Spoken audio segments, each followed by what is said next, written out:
Bien le bonjour. Que diriez-vous de découvrir quelques artefacts cool et insolites du passé? Eh bien, allons-y. Avez-vous déjà entendu parler des miroirs magiques chinois? Ces miroirs étaient faits de bronze massif et ils avaient deux faces. L'avant était une surface polie brillante, similaire à nos miroirs typiques. C'était l'arrière qui faisait la magie. Lorsqu'une lumière vive frappait le miroir, on avait l'impression qu'il était transparent, et le dessin au dos de celui-ci était projeté sur le mur. L'arrière pouvait avoir différents motifs en fonction de ce que son créateur voulait représenter. Étant donné que le miroir était fait de bronze, personne ne s'attendait à ce que cette illusion d'optique se produise.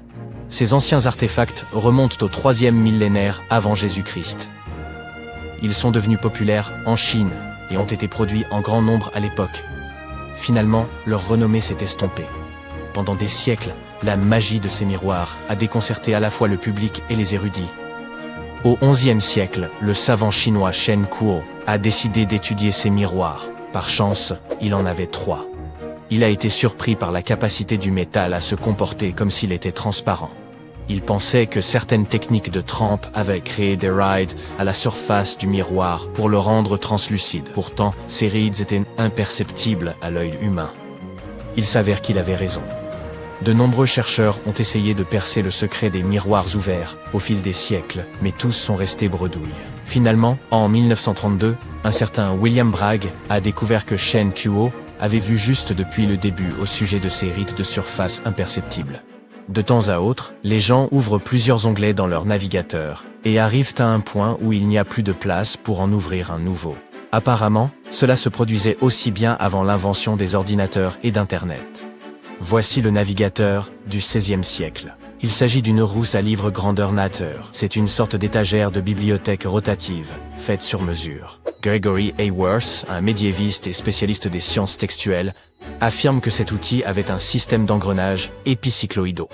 Cela signifie que la roue à livres avait un principe de fonctionnement semblable à celui d'un système planétaire, à savoir que un engrenage tourne autour d'un autre. Les rayons du mécanisme conservent une inclinaison constante de 45 degrés qui retient les livres en toute sécurité pendant que la grande roue tourne.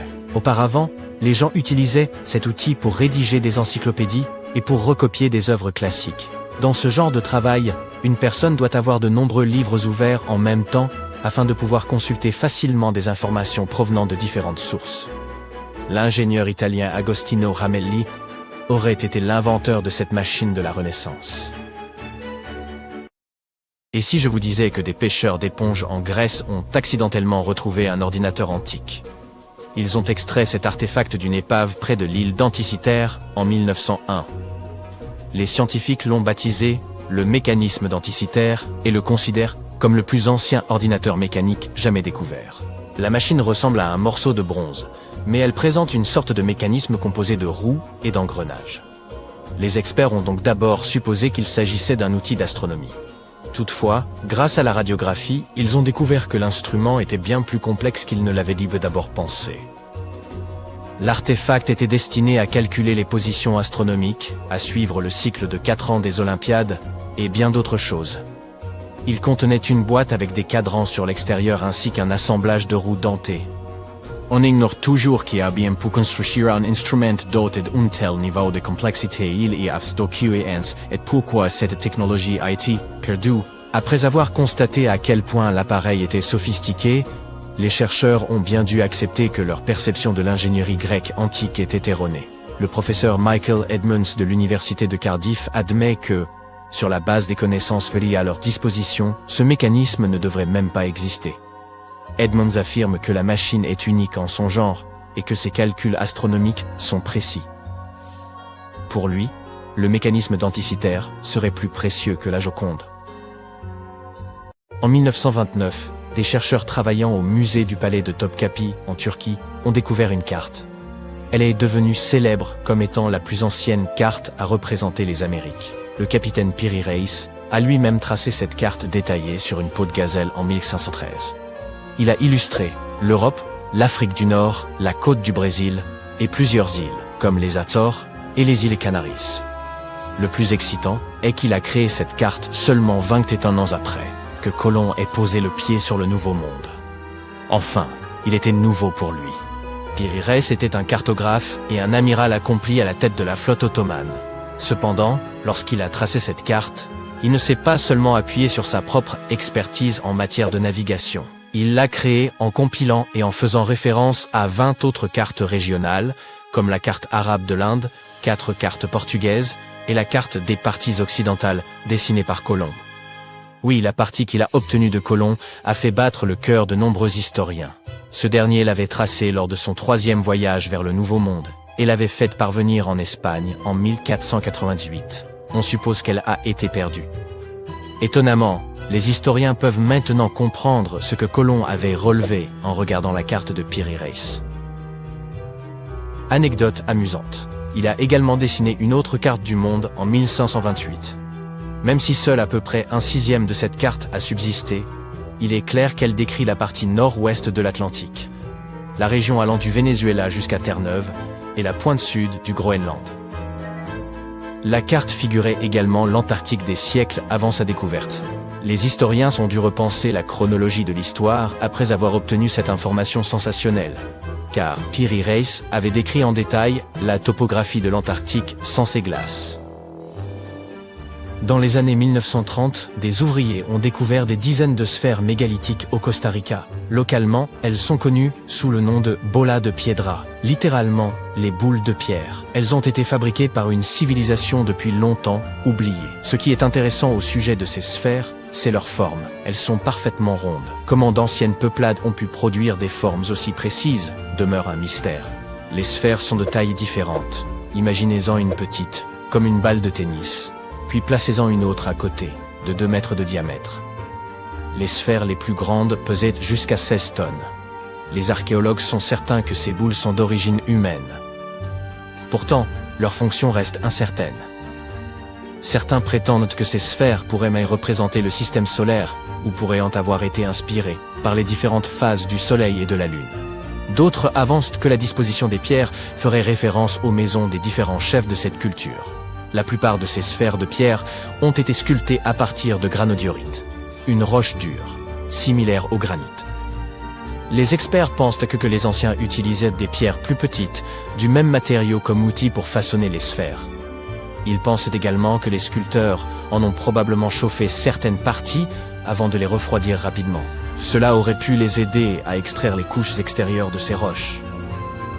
Notre objet suivant est ce qui semble être une ancienne pile électrique découverte en Irak en 1936. L'ensemble se compose d'un pot en céramique, d'un cylindre en cuivre et d'une tige de fer. En haut, la tige de fer est isolée du cuivre par de l'asphalte. Et à la fois la tige et le cylindre rentrent dans l'ouverture du pot. Le cylindre en cuivre n'est pas étanche. Donc, si le pot était rempli d'un liquide, celui-ci baignerait également la tige de fer. Les archéologues se sont davantage concentrés sur la tige de fer oxydée, car le récipient aurait juste eu besoin d'être rempli d'une substance acide ou alcaline pour produire une charge électrique. Après avoir examiné cet étrange artefact, un archéologue autrichien du nom de Wilhelm König a émis l'hypothèse que l'instrument utilisait des réactions chimiques pour générer de l'électricité. C'est pourquoi on a comparé l'instrument à une batterie. Une ancienne civilisation aurait pu s'en servir pour une sorte d'électrothérapie. Cependant, aucun objet électrolytique de cette période n'était encore connu.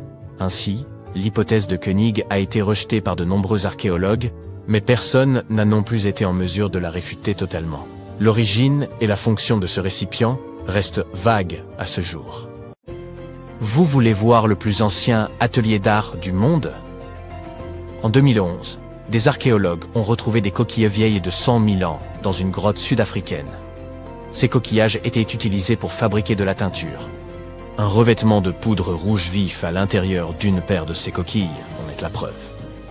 Les archéologues affirment qu'ils ont découvert un kit complet utilisé pour produire un mélange pigmenté.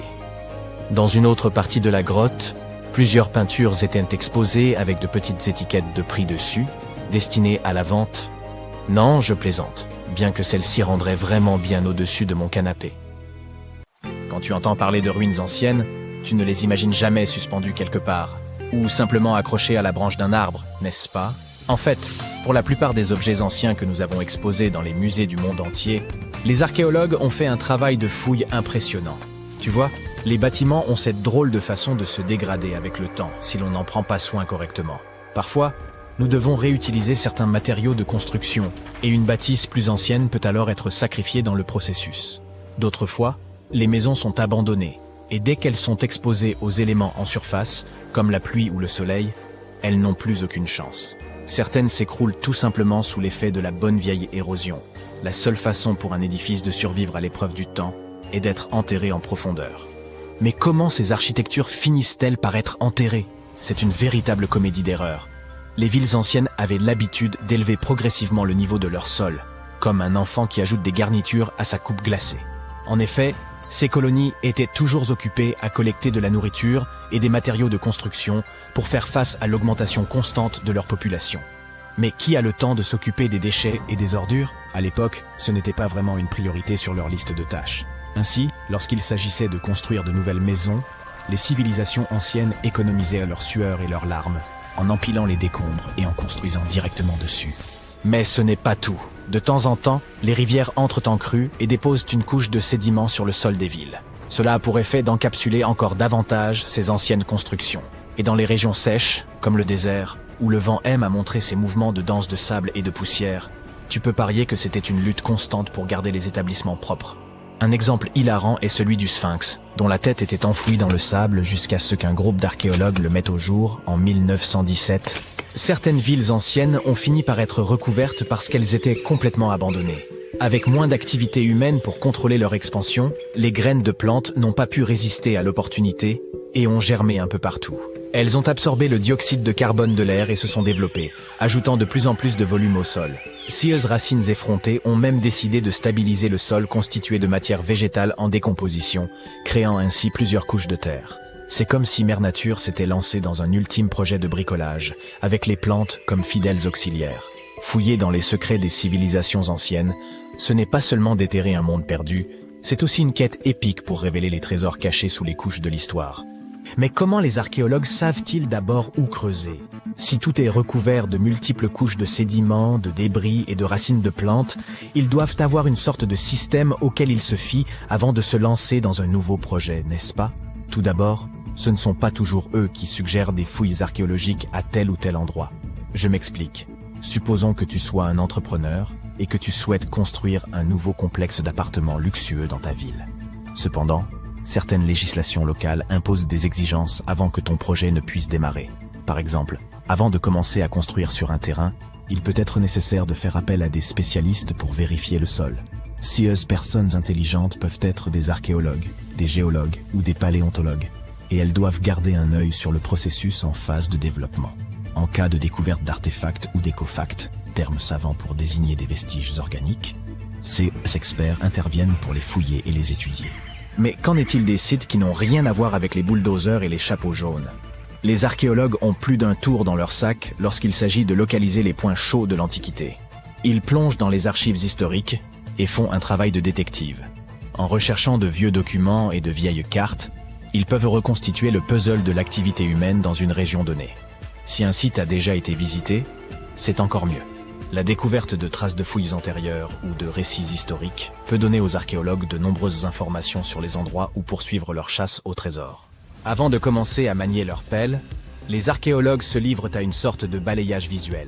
Armés d'un système de quadrillage, ils se promènent sur le site, à l'affût de tout artefact susceptible de se cacher juste sous la couche supérieure de la terre.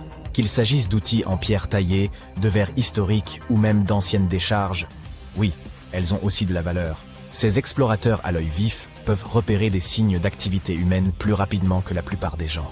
S'ils tombent sur un hamac coquillé, terme savant pour désigner un dépôt d'ordures, ils savent avec certitude que l'homme a jadis habité cet endroit. Les archéologues ne se contentent pas de leur fidèle pelle. Ils disposent d'un arsenal de gadgets pour les aider dans leur recherche de merveilles cachées. Les outils géophysiques sont en quelque sorte leurs armes secrètes. Prenons l'exemple du résistivimètre. Cet appareil astucieux mesure la composante électrique du sol et tout élément ou artefact enfoui. Un mur enterré, par exemple, produira une résistivité différente de celle du sol environnant. Les magnétomètres et les géoradars fonctionnent de la même manière, mettant en évidence les indices potentiels de trésors anciens dans le sol. Et qui pourrait oublier notre vieil ami, le GPS? Il aide les archéologues à cartographier des emplacements précis, comme une carte au trésor high-tech les menant directement à leur pot d'or. Tu souhaites visiter virtuellement certains des sites archéologiques les plus importants du monde? Suis-moi. Au Royaume-Uni, par exemple, tu trouveras cet endroit intéressant appelé Stonehenge. C'est l'un des nombreux Henges répartis dans le pays, mais celui-ci est vraiment exceptionnel. Imagine cela. Des pierres anciennes et massives se dressent fièrement, disposées sous forme d'un anneau à l'extérieur et d'un fer à cheval à l'intérieur, avec quelques pierres plus petites pour faire bonne mesure. Et devine quoi? Ces pierres étonnantes existent depuis plus de 5000 ans. C'est ce que l'on appelle une longévité à toute épreuve. C'est là que les choses deviennent intéressantes.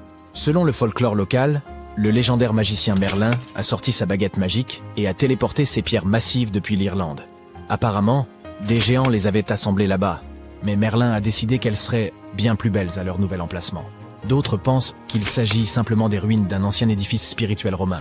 Ces structures étonnantes ont été construites par nos ancêtres de l'âge du bronze. Avec leurs outils simples et leur technologie limitée, ils ont réussi à créer ce chef-d'œuvre monumental. Impressionnant, non? Malheureusement, nous ignorons encore beaucoup de choses sur cette région. L'objectif initial de Stonehenge reste encore aujourd'hui un mystère. Certes, il existe de nombreuses théories, mais les scientifiques ne sont pas encore parvenus à se mettre d'accord sur le sujet. On sait cependant qu'il est parfaitement aligné pour accueillir le lever du soleil lors des solstices d'été et d'hiver. L'ancienne ville de Pompéi est un site archéologique tout aussi étonnant. Imagine un peu, le Vésuve, un fauteur de troubles notoires, a décidé de piquer une crise volcanique et a complètement recouvert cette ancienne ville romaine. Il l'a transformée en capsule temporelle, située à l'extérieur de l'actuelle Naples, en Italie. En 1748, une bande d'explorateurs aventureux est tombée sur Pompéi. Ils ont découvert alors un trésor de choses bien conservées. Des rues, des maisons, de la nourriture, probablement un peu périmée, des bijoux clinquants, des sculptures raffinées, des fresques colorées, des objets ménagers de tous les jours, et même des restes humains et animaux. C'était comme une fête archéologique épique. À première vue, Pompéi avait tout pour plaire. Des maisons et des villas de luxe, une immense arène de 20 000 places, de jolies petites boutiques d'artisans, des lieux de rencontre comme des tavernes, sans oublier les endroits coquins comme ces bains luxueux où l'on pouvait se faire dorloter intensément. Il y a aussi le sanctuaire d'Apollon, où les gens se réunissaient pour leur culte quotidien. Et bien sûr, le cœur animé de la ville, le forum de Pompéi, où tous les gens branchés avaient l'habitude de se retrouver. Et devine quoi? Pompéi est tellement cool qu'elle a été inscrite sur la liste du patrimoine mondial de l'UNESCO en 1977. C'est en quelque sorte le panthéon de l'histoire. Cette liste comprend également de nombreux autres bâtiments et sites célèbres, comme le Taj Mahal en Inde et l'Acropole d'Athènes en Grèce. Des chercheurs ont récemment mis au jour des passages secrets conçus par Léonard de Vinci sous un château médiéval d'Italie. En s'appuyant sur un croquis du XVe siècle attribué à l'illustre maestro de la Renaissance, une équipe de scientifiques de l'Université Polytechnique de Milan, associée à Codevantech et au château Sforza, a révélé une merveille architecturale jusqu'ici inexplorée. L'édification du château des Sforza débuta en 1358, mais il fut détruit près d'un siècle plus tard lors d'une succession tumultueuse. En 1450, Francesco Sforza, duc de Milan, entreprit sa reconstruction sur les ruines de l'ancienne forteresse. À sa mort, son fils Ludovico en poursuivit l'embellissement, faisant appel aux plus grands artistes de son époque, dont Léonard de Vinci, auxquels furent confiées les fresques. Les peintures de Léonard, encore visibles aujourd'hui dans la salle de l'Axe, témoignent de son passage au château. Durant cette période, il répertoria également plusieurs passages souterrains dissimulés sous l'enceinte extérieure. L'un de ces croquis, daté entre 1487 et 1486, a été retrouvé à l'Institut de France. D'une précision remarquable, il atteste non seulement de l'intérêt profond de Léonard pour l'architecture militaire, mais aussi de son talent pour documenter les structures existantes. Les archives attestent que Ludovico Sforza fit creuser un passage souterrain menant directement à la basilique Santa Maria del Grazi, où reposait son épouse Béatrice d'Este. Leur mariage, célébré en 1491, fut heureux mais tragiquement écourté lorsque Béatrice mourut en couche en 1497. Effondré par cette perte, le duc s'isola durant des semaines, laissant sa barbe pousser et ne portant plus que des vêtements noirs en signe de deuil. Le tunnel secret, dont la longueur avoisinait 800 mètres, lui permettait de se recueillir à l'abri des regards. Il aurait également pu servir à l'évacuation en cas de siège. Pendant des siècles, l'existence de ces souterrains demeura l'un des nombreux mystères de la Renaissance, aucune preuve formelle ne venant confirmer leur présence. Les scientifiques ont enfin levé le voile sur cette histoire longtemps restée secrète. Grâce à une combinaison de radars à pénétration de sol et de balayage laser, ils ont pu reconstituer un modèle 3D extrêmement précis des structures enfouies sous le château. Ils ont ainsi identifié les tunnels mentionnés par Léonard de Vinci dans ses esquisses, qui ne constitueraient peut-être qu'un fragment d'un vaste réseau souterrain encore méconnu. Leur ambition est d'élaborer une copie numérique intégrale du château, permettant de visualiser non seulement les constructions préservées, mais aussi celles disparues au fil du temps. Ils envisagent aussi d'intégrer la réalité augmentée au parcours virtuel, afin d'offrir aux visiteurs une immersion inédite dans les passages secrets conçus par Léonard de Vinci. Il demeure incertain que Léonard ait directement contribué à la construction des souterrains récemment mis au jour, mais son génie inventif ne fait aucun doute. En 1502, bien avant l'ère de la photographie et des satellites, il conçut l'une des cartes les plus précises de son temps. À cette époque, César Borgia, fils du pape Alexandre VI, fit appel à lui pour réaliser un plan remarquablement détaillé de la ville d'Imola, située près de Bologne. Jusqu'alors, la cartographie manquait de précision, faute de méthodes fiables, pour retranscrire les distances à une échelle réduite. Plutôt que d'élaborer des cartes véritablement pratiques, les cartographes passaient un temps considérable à les enluminer de motifs comme des dragons, des roses, des châteaux majestueux et toutes sortes d'embellissements. Ces représentations s'apparentaient davantage à des œuvres picturales qu'à de véritables instruments de navigation. Cependant, César Borgia recherchait un outil véritablement fonctionnel, et Léonard révolutionna alors la cartographie. Si l'on compare aujourd'hui les images satellites d'Imola à son plan, la ressemblance est frappante. Il en retranscrivit fidèlement chaque ruelle, chaque courbe des voies, et même les dimensions exactes des bâtiments. Et il accomplit cet exploit entièrement à la main, se servant uniquement d'un crayon, d'une règle, d'un compas et de quelques-unes de ses propres inventions. Afin de recueillir toutes les données nécessaires, il arpenta les rues durant des semaines, muni d'un odomètre, une grande roue qui tournait au gré de ses déplacements et mesurait la distance parcourue grâce à un câble. Il s'appuya également sur une boussole magnétique pour déterminer les orientations avec exactitude. Il mit également au point un instrument nommé la bussola, conçu pour mesurer les angles au sein d'un cercle. Grâce à cet outil, il put analyser avec précision l'orientation des rues, la taille des intersections et la distance séparant les habitations des axes principaux. Une fois rentré, il s'appuya sur ses notes et ses calculs pour dessiner une carte à l'échelle, d'une précision remarquable. Dans ses travaux, Léonard utilisa aussi une technique élaborée par l'humaniste florentin Léon Battista Alberti. Ce dernier avait mis au point une méthode permettant d'inscrire une ville entière dans un cercle grâce aux coordonnées polaires. 8 lignes droites, convergeant vers un centre unique, représentaient les principales directions d'une boussole.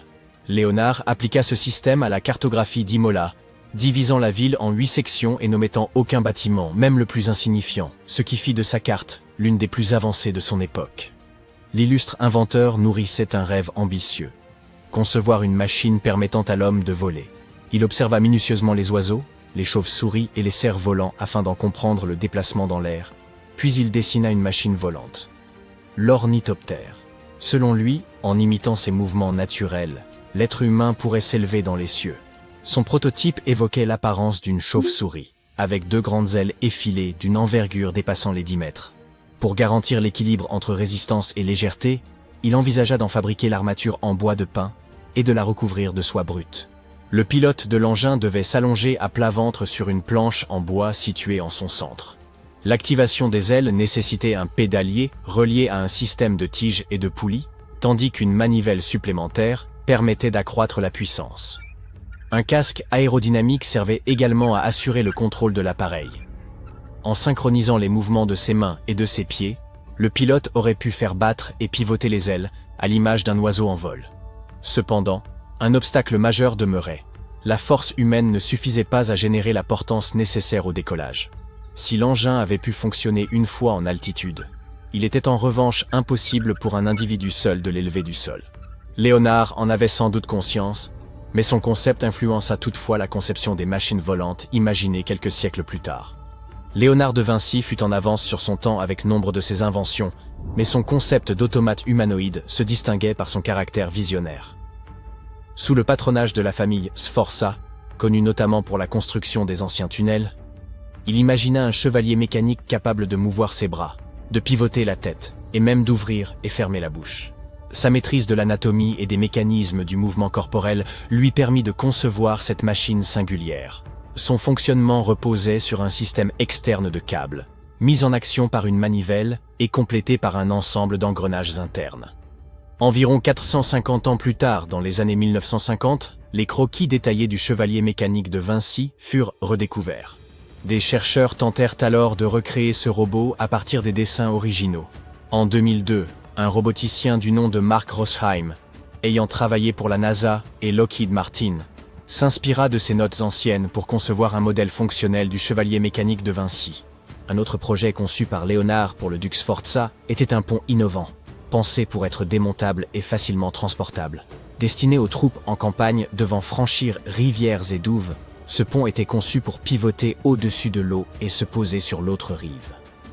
Il était équipé de roues et d'un système ingénieux de cordes et poulies, permettant de le monter et de le replier tout aussi vite.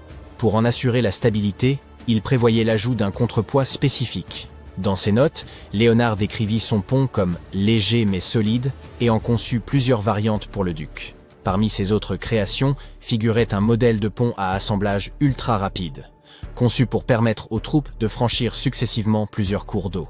Alors que les scientifiques poursuivent l'exploration des passages secrets imaginés par Léonard de Vinci, de nouveaux pans de l'histoire humaine émergent. Qui sait quelles autres merveilles architecturales enfouies restent encore à découvrir? Devinez quoi?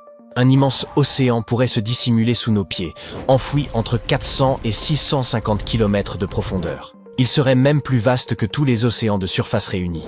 Des chercheurs, à l'écoute des séismes qui secouaient les profondeurs terrestres, ont constaté que ces vibrations ralentissaient en traversant certaines zones du manteau, signe possible de la présence d'eau. Grâce à des simulations et à des expériences, ils ont ainsi révélé l'existence d'un océan souterrain, mais il n'a rien de commun avec celui que vous imaginez. Sa nature est bien plus déroutante. Le manteau forme une épaisse strate située entre la croûte terrestre et le noyau. Il se compose d'un manteau supérieur, d'un manteau inférieur et d'une couche énigmatique entre les deux, appelée zone de transition. Dans sa partie supérieure, l'on rencontre souvent un minéral remarquable, l'olivine, nommé ainsi pour sa teinte vert-olive. Ce minéral supporte aisément les températures extrêmes et prospère dans la lave. Il ne se contente pas d'y survivre. Il représente près de la moitié du manteau supérieur. On le découvre à la surface grâce aux volcans, car lorsqu'ils projettent leur magma, les minéraux qu'ils renferment remontent avec lui. En refroidissant et en se solidifiant, ce magma engendre des roches ignées, où les minéraux se cristallisent progressivement. L'olivine est l'un des premiers minéraux à se cristalliser. Sa forte concentration dans le magma favorise la formation d'une multitude de cristaux. Certains demeurent minuscules, tandis que d'autres croissent jusqu'à devenir aisément visibles. Les plus grands sont récoltés pour la joaillerie ou pour d'autres usages, comme la fonte des métaux. Mais en descendant plus profondément dans la terre, à près de 400 km, l'olivine subit d'étranges transformations. Nous atteignons alors la mystérieuse zone de transition, où la pression s'intensifie et la chaleur devient extrême. L'olivine s'y transforme en deux roches splendides, la wapsléite et la ringwoodite. Tout comme l'olivine, elles apparaissent parfois à la surface grâce à l'activité volcanique. Ces pierres, d'un bleu-vert lumineux et au lustre vitreux, sont rares et de petite taille. On ne peut donc les exploiter en bijouterie et on les étudie principalement en laboratoire. Elles possèdent par ailleurs une propriété singulière. Leur structure leur permet d'absorber l'eau, un pouvoir que l'olivine ne possède pas. Il ne s'agit pas d'humidité réelle pour autant, mais d'une capacité à retenir les éléments constitutifs de l'eau, hydrogène et oxygène, dans leur réseau cristallin. Ceux-ci peuvent représenter jusqu'à environ 3% de leur masse. Ces deux minéraux jouent pourtant un rôle colossal dans la géologie terrestre. Ils influencent à la fois la conductivité électrique du manteau et sa viscosité, autrement dit sa capacité à s'écouler.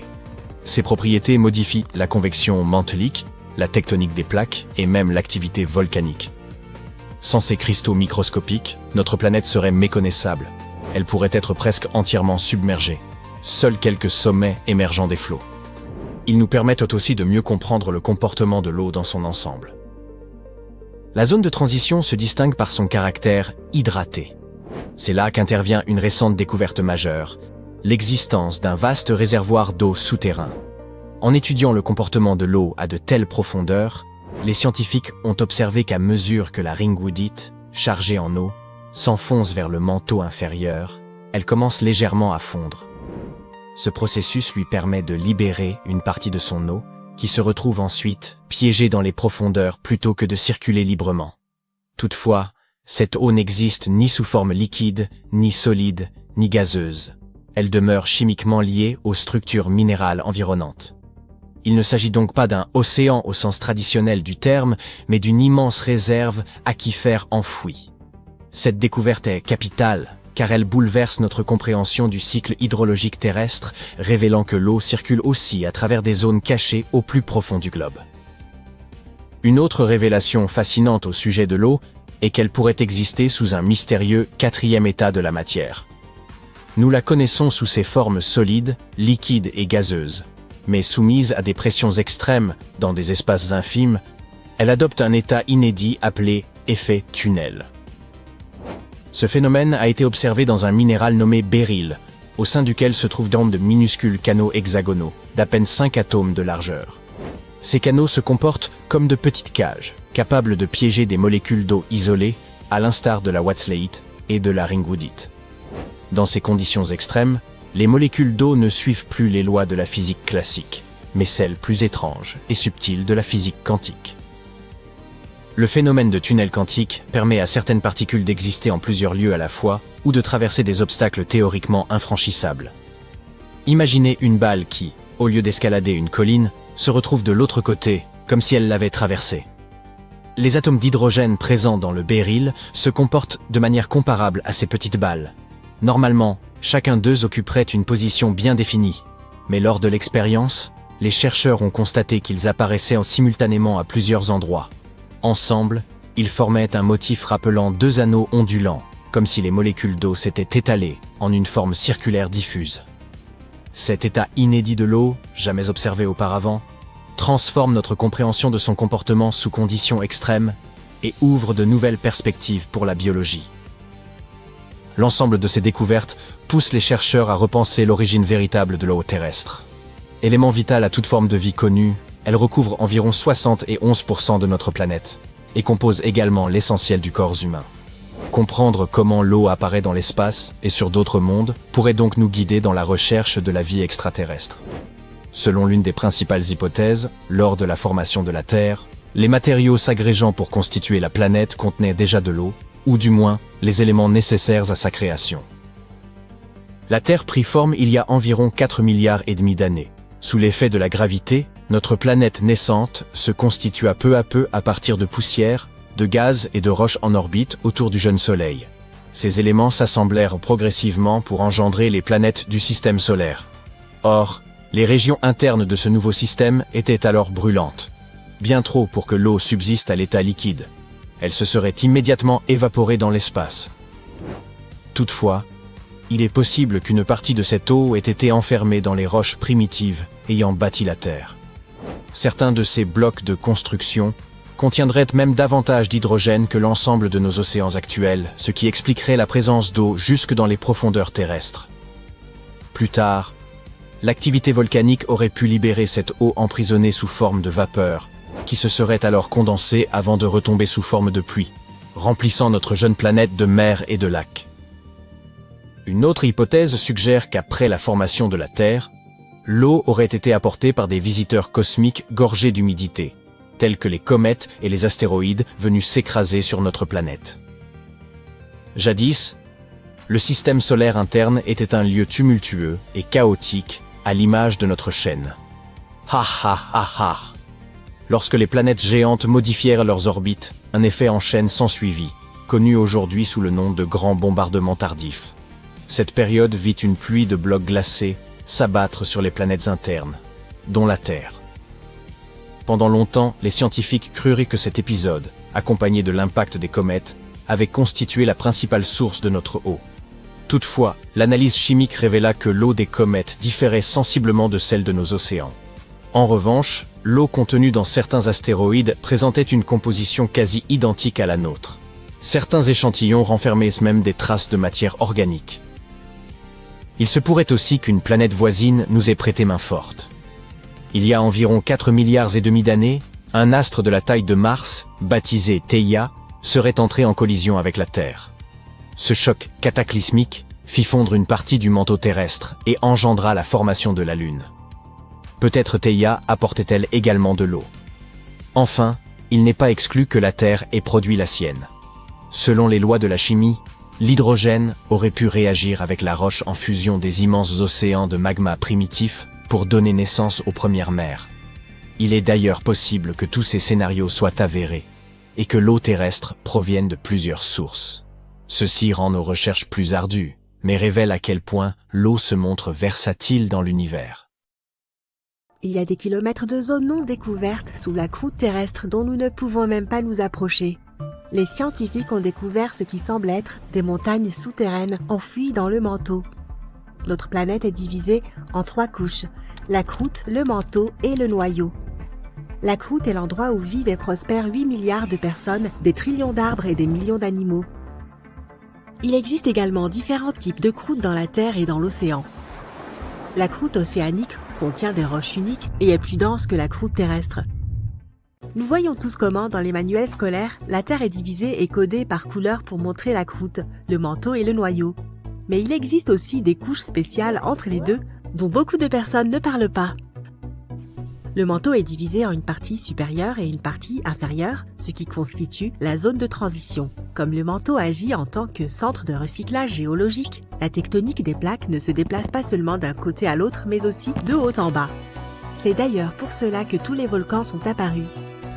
Le magma jaillit à la surface ou même sous l'eau, puis redescend et recommence.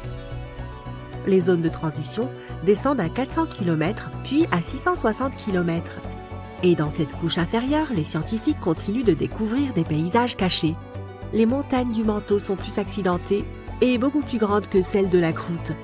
Les scientifiques ont découvert une chaîne de montagnes dont les sommets sont plus hauts que le mont Everest. Certains d'entre eux sont aussi hauts que 965 km. Lorsque les continents étaient encore reliés entre eux, il y avait peut-être des terres cachées, aujourd'hui immergées. Des théories suggèrent que l'Islande faisait partie d'un micro-continent plus vaste, l'Icelandia, qui reliait l'Islande actuelle au Groenland et à la Scandinavie. L'idée se développe jusqu'à la Grande Icelandia, qui inclut la Grande-Bretagne. Mais après la séparation, ces grandes terres ont coulé avec tout ce qu'elles contenaient. Il existe aussi des théories selon lesquelles la Nouvelle-Zélande ferait partie de Zélandia, un micro-continent caché dans la même région. Il se pourrait donc que ces montagnes fassent partie de l'ancienne Terre et qu'elles soient ensevelies depuis des milliards d'années d'événements naturels. Mais tout de même, ce n'est pas très probable.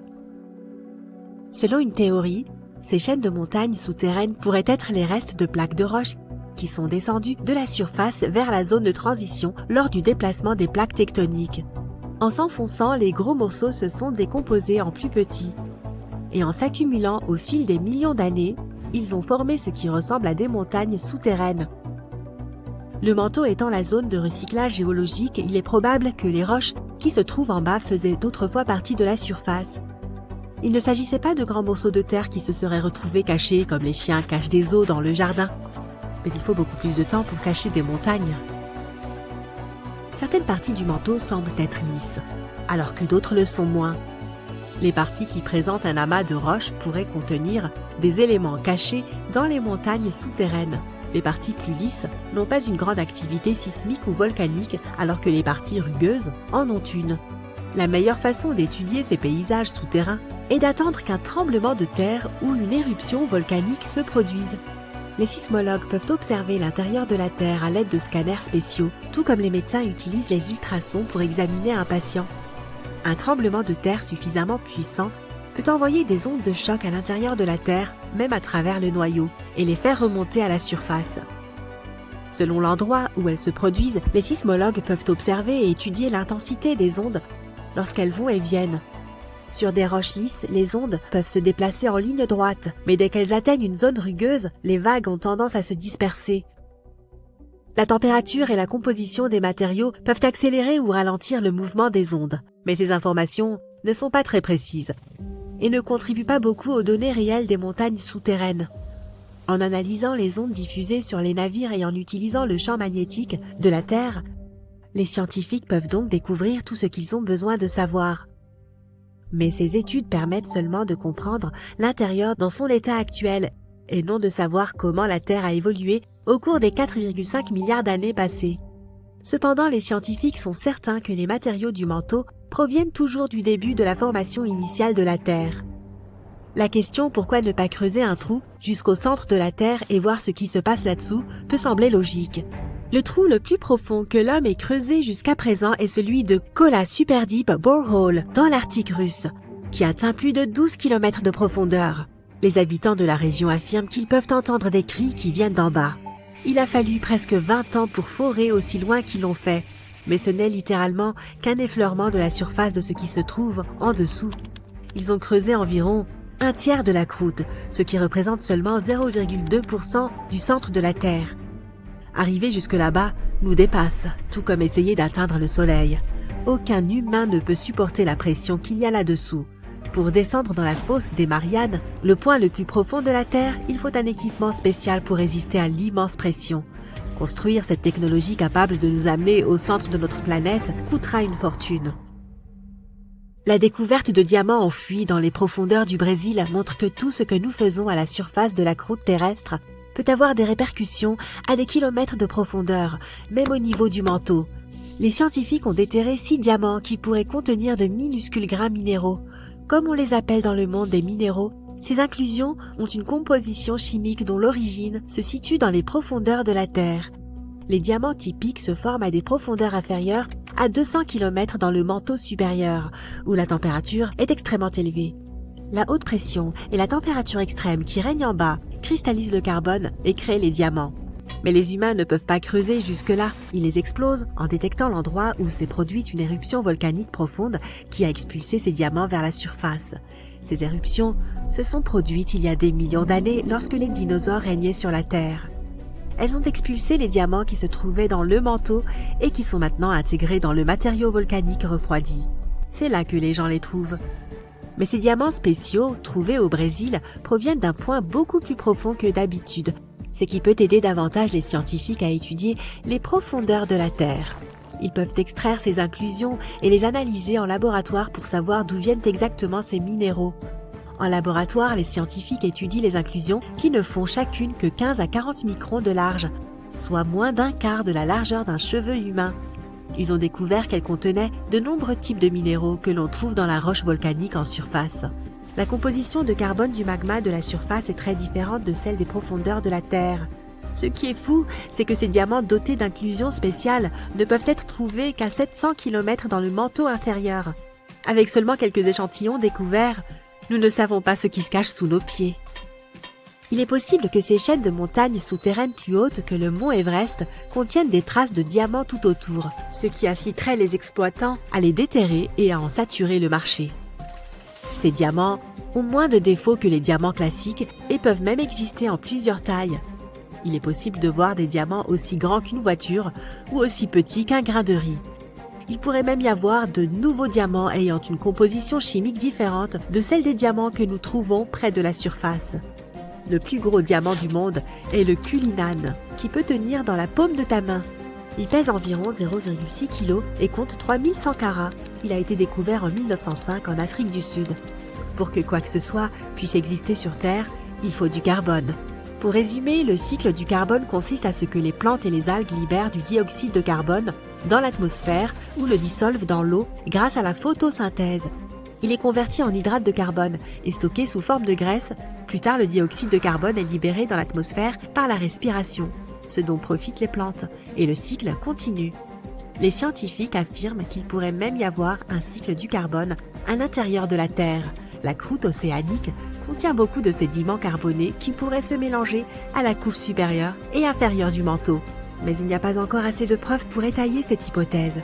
Les diamants profonds pourraient être la clé pour faire évoluer cette théorie. Seul le temps nous le dira. Ce sous-marin élégant et ultramoderne, baptisé RAN, fut envoyé pour explorer les profondeurs de l'Antarctique. Cependant, peu après ses premières découvertes, il disparut mystérieusement. Alors, que s'est-il réellement produit? Tout a débuté lorsque les scientifiques désirèrent explorer l'un des lieux les plus reculés et énigmatiques de notre planète, la barrière de Dodson, située en Antarctique occidentale.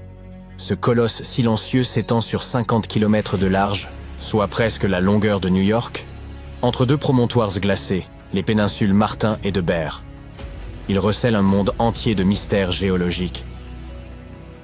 Si vous croyez que l'Antarctique n'est qu'un désert de neige et de glace épaisse, vous vous trompez. De véritables paysages inconnus se dissimulent sous cette couche glacée.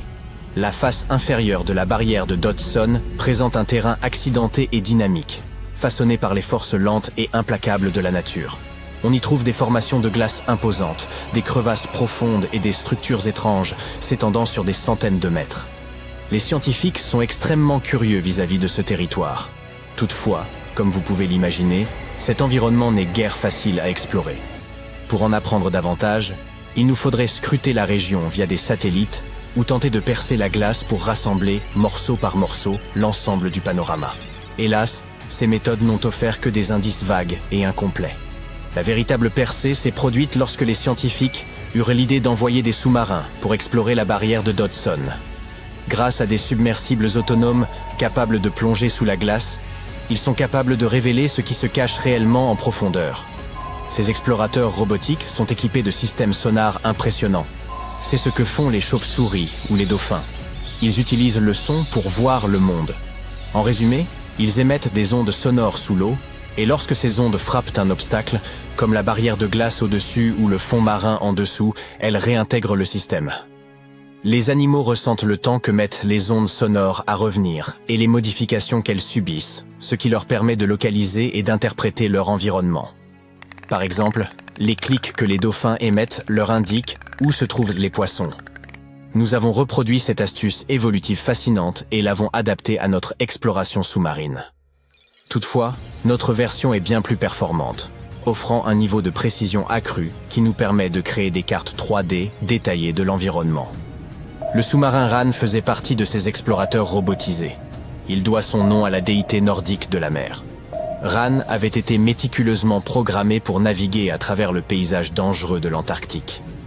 Malgré sa formation approfondie, sa mission s'est terminée de manière inattendue et mystérieuse. En 2019, Ran fut envoyé pour explorer les profondeurs sous la barrière de Dodson. Il s'agissait d'un véritable héros, le premier à entreprendre une mission de ce type. L'équipe a décrit cela comme une expédition de l'autre côté de la Lune.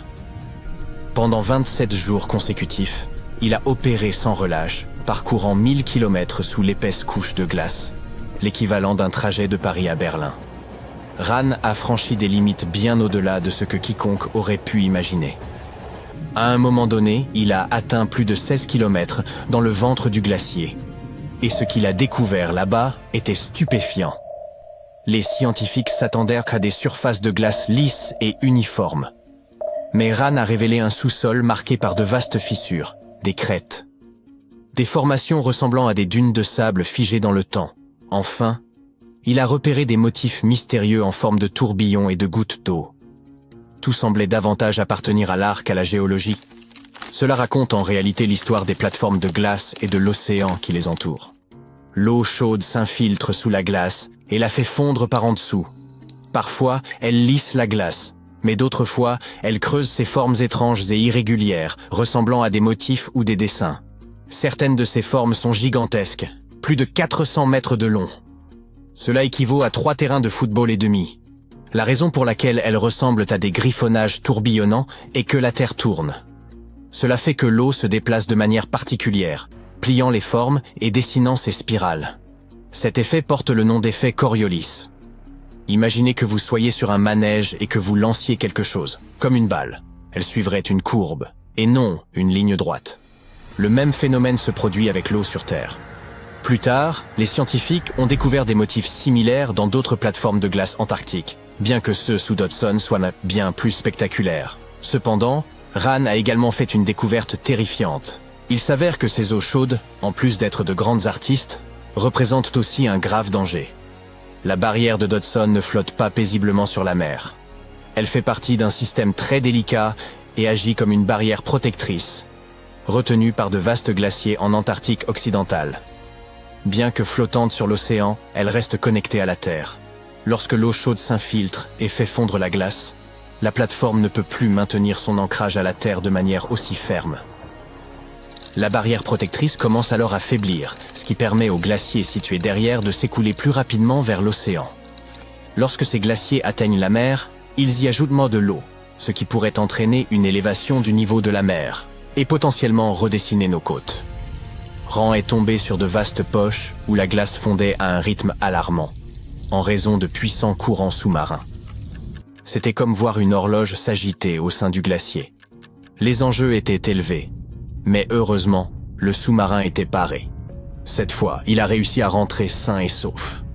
Ensuite, il a continué à fonctionner pendant 5 années supplémentaires, aidant les scientifiques avec une quantité impressionnante de données précieuses. Ces missions étaient périlleuses. Il pouvait arriver à Ran de s'enfoncer dans les cavités obscures sous le glacier, passant 24 heures sans communication. Mais il cartographiait chaque sommet et chaque vallée, et il a accumulé de l'expérience grâce à plus de 40 missions sous la glace. Puis, au début de l'année 2024, Ran a entrepris une mission vers le glacier Thwaites. Ses objectifs étaient dès le départ audacieux. Cet endroit est aussi tristement surnommé le glacier de l'Apocalypse. On l'appelle ainsi car il fond lentement et pourrait provoquer une montée des océans du globe s'il s'effondrait, entraînant des catastrophes à grande échelle. C'est pourquoi Ran a été dépêché pour explorer ses profondeurs, un lieu qui n'avait jamais été cartographié avec autant de détails auparavant.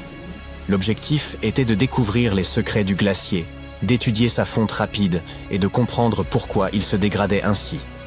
C'était la 2e fois que Ran explorait le glacier Thwaites. Lors de la visite précédente, il était devenu le premier submersible à en cartographier les dessous. Ran s'aventurait à des profondeurs allant de 2 à 500 mètres et il a transmis de nombreuses données sur la manière dont le glacier de l'Apocalypse fondait lentement en raison des courants océaniques chauds. Mais en s'aventurant dans ces profondeurs glacées, quelque chose s'est produit. Sans prévenir, Ran a disparu des radars. Il n'a laissé aucune trace. Un instant, il envoyait des données cruciales, et le moment suivant, il avait plongé dans l'abîme. Aucun signal de détresse, aucune transmission finale. Et il n'est jamais revenu au point prévu. Des recherches intensives ont été lancées. Des hélicoptères planaient au-dessus, tandis que des drones bourdonnaient dans le ciel glacé. Mais aucun signe du submersible ne s'est manifesté sous l'emprise du glacier. Au bout d'un certain temps, les batteries de Ran seraient sans doute épuisées. À ce stade, il avait certainement été englouti par l'abîme sous 450 mètres de glace. Ce fut une grande et triste perte pour l'équipe scientifique.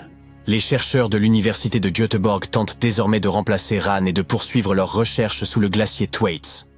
À ce jour, les scientifiques n'ont aucune certitude sur ce qui s'est réellement produit. Certains pensent qu'il pourrait avoir été piégé sous la glace, tandis que d'autres croient qu'il a été emporté par un courant invisible. Il se pourrait aussi qu'il ait percuté quelque chose d'inattendu. Quelles que soient les circonstances de sa disparition, celle-ci a laissé les scientifiques stupéfaits, et il semble que la barrière de glace continuera de garder ses secrets pour un moment. Au moins, nous avons accumulé un trésor de connaissances grâce au périple de Ran. Les scientifiques continuent d'explorer l'Antarctique, cherchant l'histoire cachée sous la neige. Ils ont ainsi découvert qu'il y a environ 90 millions d'années, une luxuriante forêt tempérée prospérait près du pôle sud. Ils ont révélé un monde ancien bien plus chaud que ce qu'ils imaginaient. Dans les profondeurs de l'Antarctique, ils ont exhumé des racines fossilisées, du pollen et des spores préservés dans le sol. Cela montre qu'une forêt pluviale marécageuse prospérait malgré des mois de nuit polaires. Et toutes ces découvertes modifient notre compréhension du climat terrestre, tant passé que futur. Tenez-vous prêts, car l'un des volcans les plus actifs du Pacifique pourrait entrer en éruption d'un moment à l'autre. Les chercheurs qui scrutent le mont sous-marin axial, un immense réservoir de lave, non loin des côtes de l'Oregon, estiment qu'il pourrait se manifester à tout instant, d'aujourd'hui jusqu'au début de 2026. Bien que totalement immergé, ne vous laissez pas abuser par le couvert de l'océan. Ce colosse atteint presque 3 fois la hauteur de l'Empire State Building.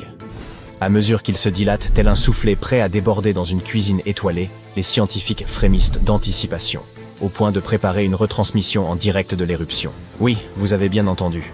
Voici ce qu'il faut savoir. Si ce volcan est sur le point de se manifester, c'est parce qu'il gonfle à une vitesse préoccupante. Ces derniers mois, les scientifiques ont observé un soulèvement du plancher océanique, comme si Axial imitait maladroitement un matelas à eau rempli de roches en fusion. Ce phénomène, qu'ils nomment inflation, n'a rien à voir avec les excès d'un repas de fête. En langage volcanologique, cela signifie que du magma s'accumule sous la croûte, provoquant un renflement inquiétant du fond marin, analogue à un soufflet sur le point de s'affaisser. Une éruption volcanique sous-marine ne vous paraît peut-être pas si spectaculaire. Pourtant, c'est dans les abysses que la majorité de l'activité volcanique terrestre se produit. Croyez-le ou non, plus d'1 million de volcans sommeillent actuellement sous la surface des océans, déversant silencieusement leur lave. Le plancher océanique constitue le plus vaste foyer volcanique de notre planète. Ce qui confère au mont Axial un attrait si particulier, c'est la rigueur avec laquelle il est surveillé, sans équivalent parmi les volcans sous-marins. Il s'apparente à la vedette d'un programme de télé-réalité géologique, observé par un réseau sophistiqué d'instruments disposés sur le fond marin, transmettant en temps réel des données sur les flux magmatiques, les secousses telluriques et les déformations de la croûte terrestre. Le mont Axial héberge en effet le tout premier observatoire volcanique sous-marin jamais établi. Depuis les années 90, les scientifiques y ont installé des capteurs qui transmettent en continu des informations précises en provenance directe des profondeurs. Nulle part ailleurs une telle surveillance n'a été mise en œuvre, faisant de ce volcan un phénomène de la géologie contemporaine dont les comportements sont observés avec une précision hors du commun. Axial, en plus d'être actif, est d'une prévisibilité presque comique. Ces éruptions suivent un rythme d'environ 10 ans, 1998, 2011, 2015, et, fidèlement à ce cycle, il semble se préparer pour la suivante. À la mi-2024, son gonflement égalait presque celui observé avant sa dernière éruption, ce qui signifie que le compte à rebours est lancé. Les chercheurs, certains de ce calendrier, ont même mis en place un calendrier de lavande volcanique, en attendant qu'Axial entre de nouveau en scène. Mais attention, le mont sous-marin Axial n'a rien d'un volcan sous-marin banal. Il affiche une allure singulière, une personnalité marquée, et une géologie qui défie les conventions. Là où la plupart des monts sous-marins présentent des silhouettes coniques ou légèrement bombées, celui-ci arbore une caldeira étonnamment rectangulaire, un cratère de 3200 sur 8000 mètres, comme s'il avait été tracé à la règle par un géologue désireux d'en finir avec les courbes.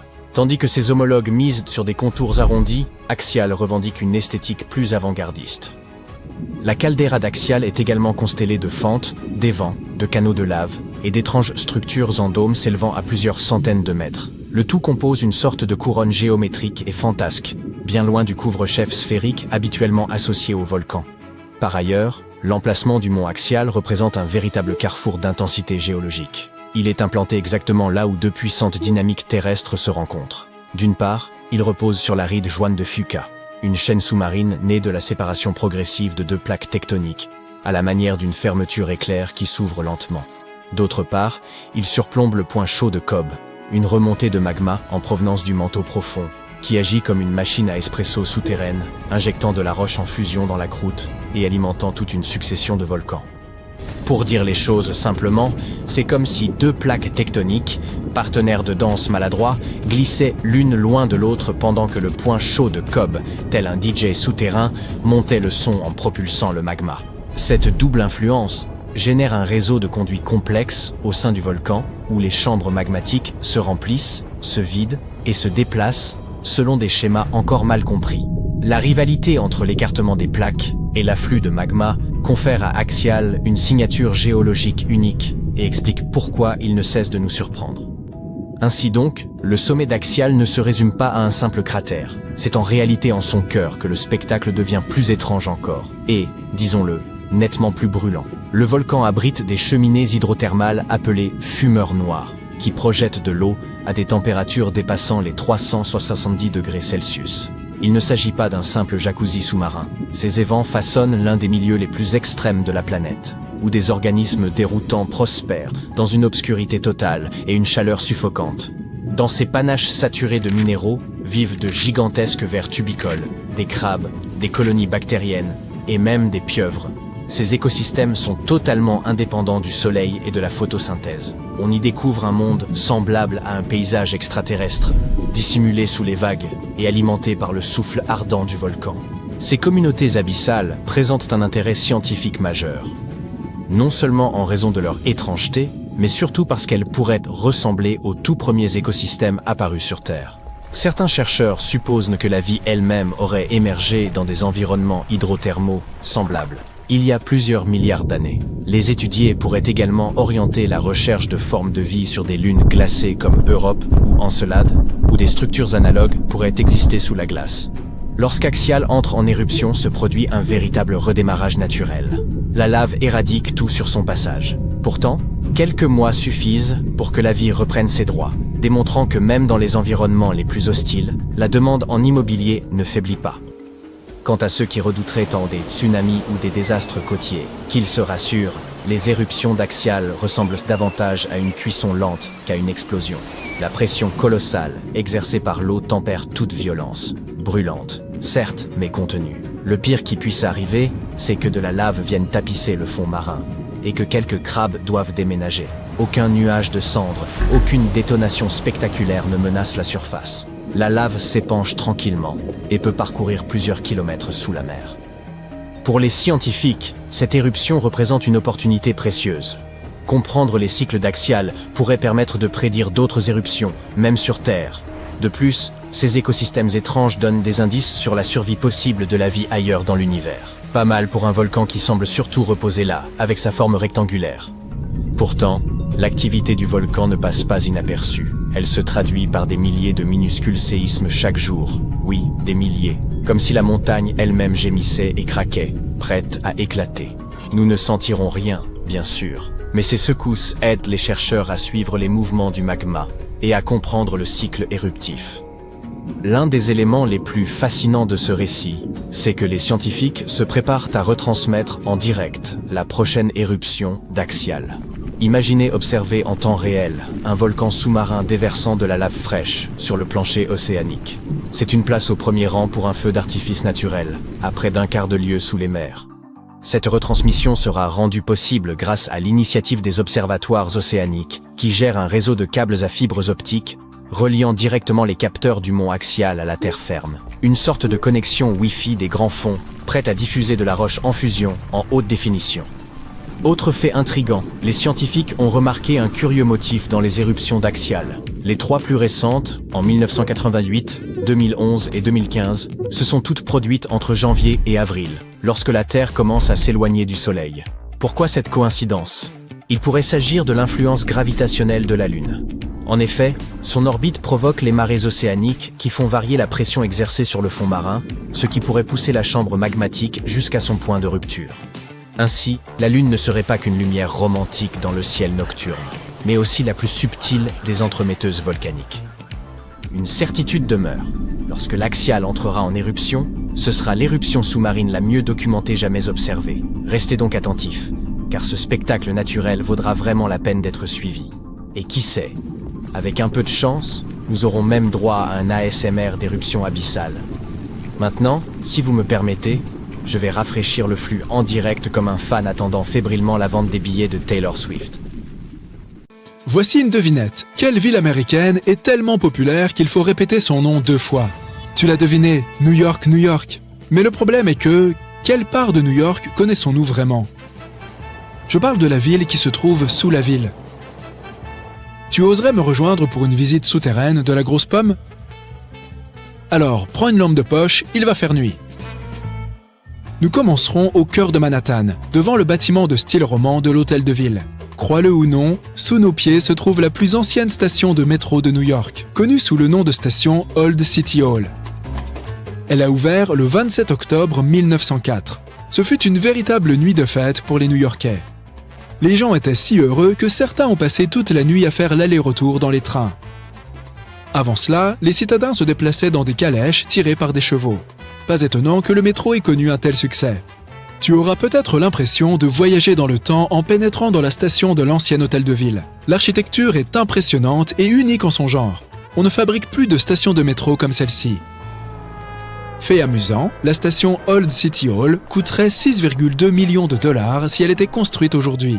À l'époque, des dizaines de lustres en cuivre y étaient suspendus. C'était l'un des rares endroits de la ville où l'électricité fonctionnait. Et oh, sans parler des arcs en carreaux multicolores flambant neufs et des plafonds en vitraux que tu peux encore voir aujourd'hui. Impressionnant, non? Si tu décides de te promener le long des voies, tu risques de te faire surprendre. Le métro de New York est aussi fascinant que la ville en surface. Mais une autre chose que nous oublions généralement, ce sont les coulisses qui permettent à la grosse pomme de fonctionner. Ici, tu verras peut-être un ou deux des tubes de courrier pneumatique de New York. Ces tubes ont été construits au 19e siècle et ont fonctionné jusque dans les années 1950. Ils étaient chargés de distribuer le courrier des gens dans les différents bureaux de poste. Les lettres volaient à une vitesse incroyable de 56 km/h. C'est presque aussi rapide qu'un coureur professionnel. Ce système semble bien utile, mais je dois dire que cela fait bizarre d'imaginer la correspondance des gens voler à 5 mètres sous terre. De retour au niveau de la rue, nous nous promènerons sur les luxueuses Lexington et Park Avenue. Si tu lèves les yeux, tu verras le célèbre hôtel 5 étoiles Waldorf Astoria. De nombreuses célébrités y ont séjourné, dont John Lennon et Yoko Ono, ainsi que des présidents comme Franklin Delano Roosevelt. C'est pourquoi l'hôtel utilisait une infrastructure secrète pour faire entrer et sortir les gens discrètement. Sous le bâtiment, un tunnel connu sous le nom de Voie 61 reliait le Waldorf Astoria à Grand Central Station. La voie a été désactivée à la fin des années 70, mais certains disent qu'Andy Warhol y a organisé une fête dans les années 80. Je parie que cela a été quelque chose de fou. Pour la suite de notre visite, nous devrons prendre le métro vers le haut de la ville. Nous descendrons à la hauteur de la 125e rue et nous nous retrouverons sur le magnifique front de mer de Riverside Park. Ici, tu trouveras les rails abandonnés d'une ancienne ligne de métro. Si tu suis les rails, tu arriveras à une galerie de graffiti souterraine, le Freedom Tunnel. Ce tunnel doit son nom à un graffeur des années 80, connu sous le nom de Freedom. En explorant ces tunnels, nous verrons plus de 40 graffitis qu'il a peints pendant 15 ans. Il y a des peintures à la bombe de James Dean, de Mona Lisa et même un autoportrait de Freedom lui-même.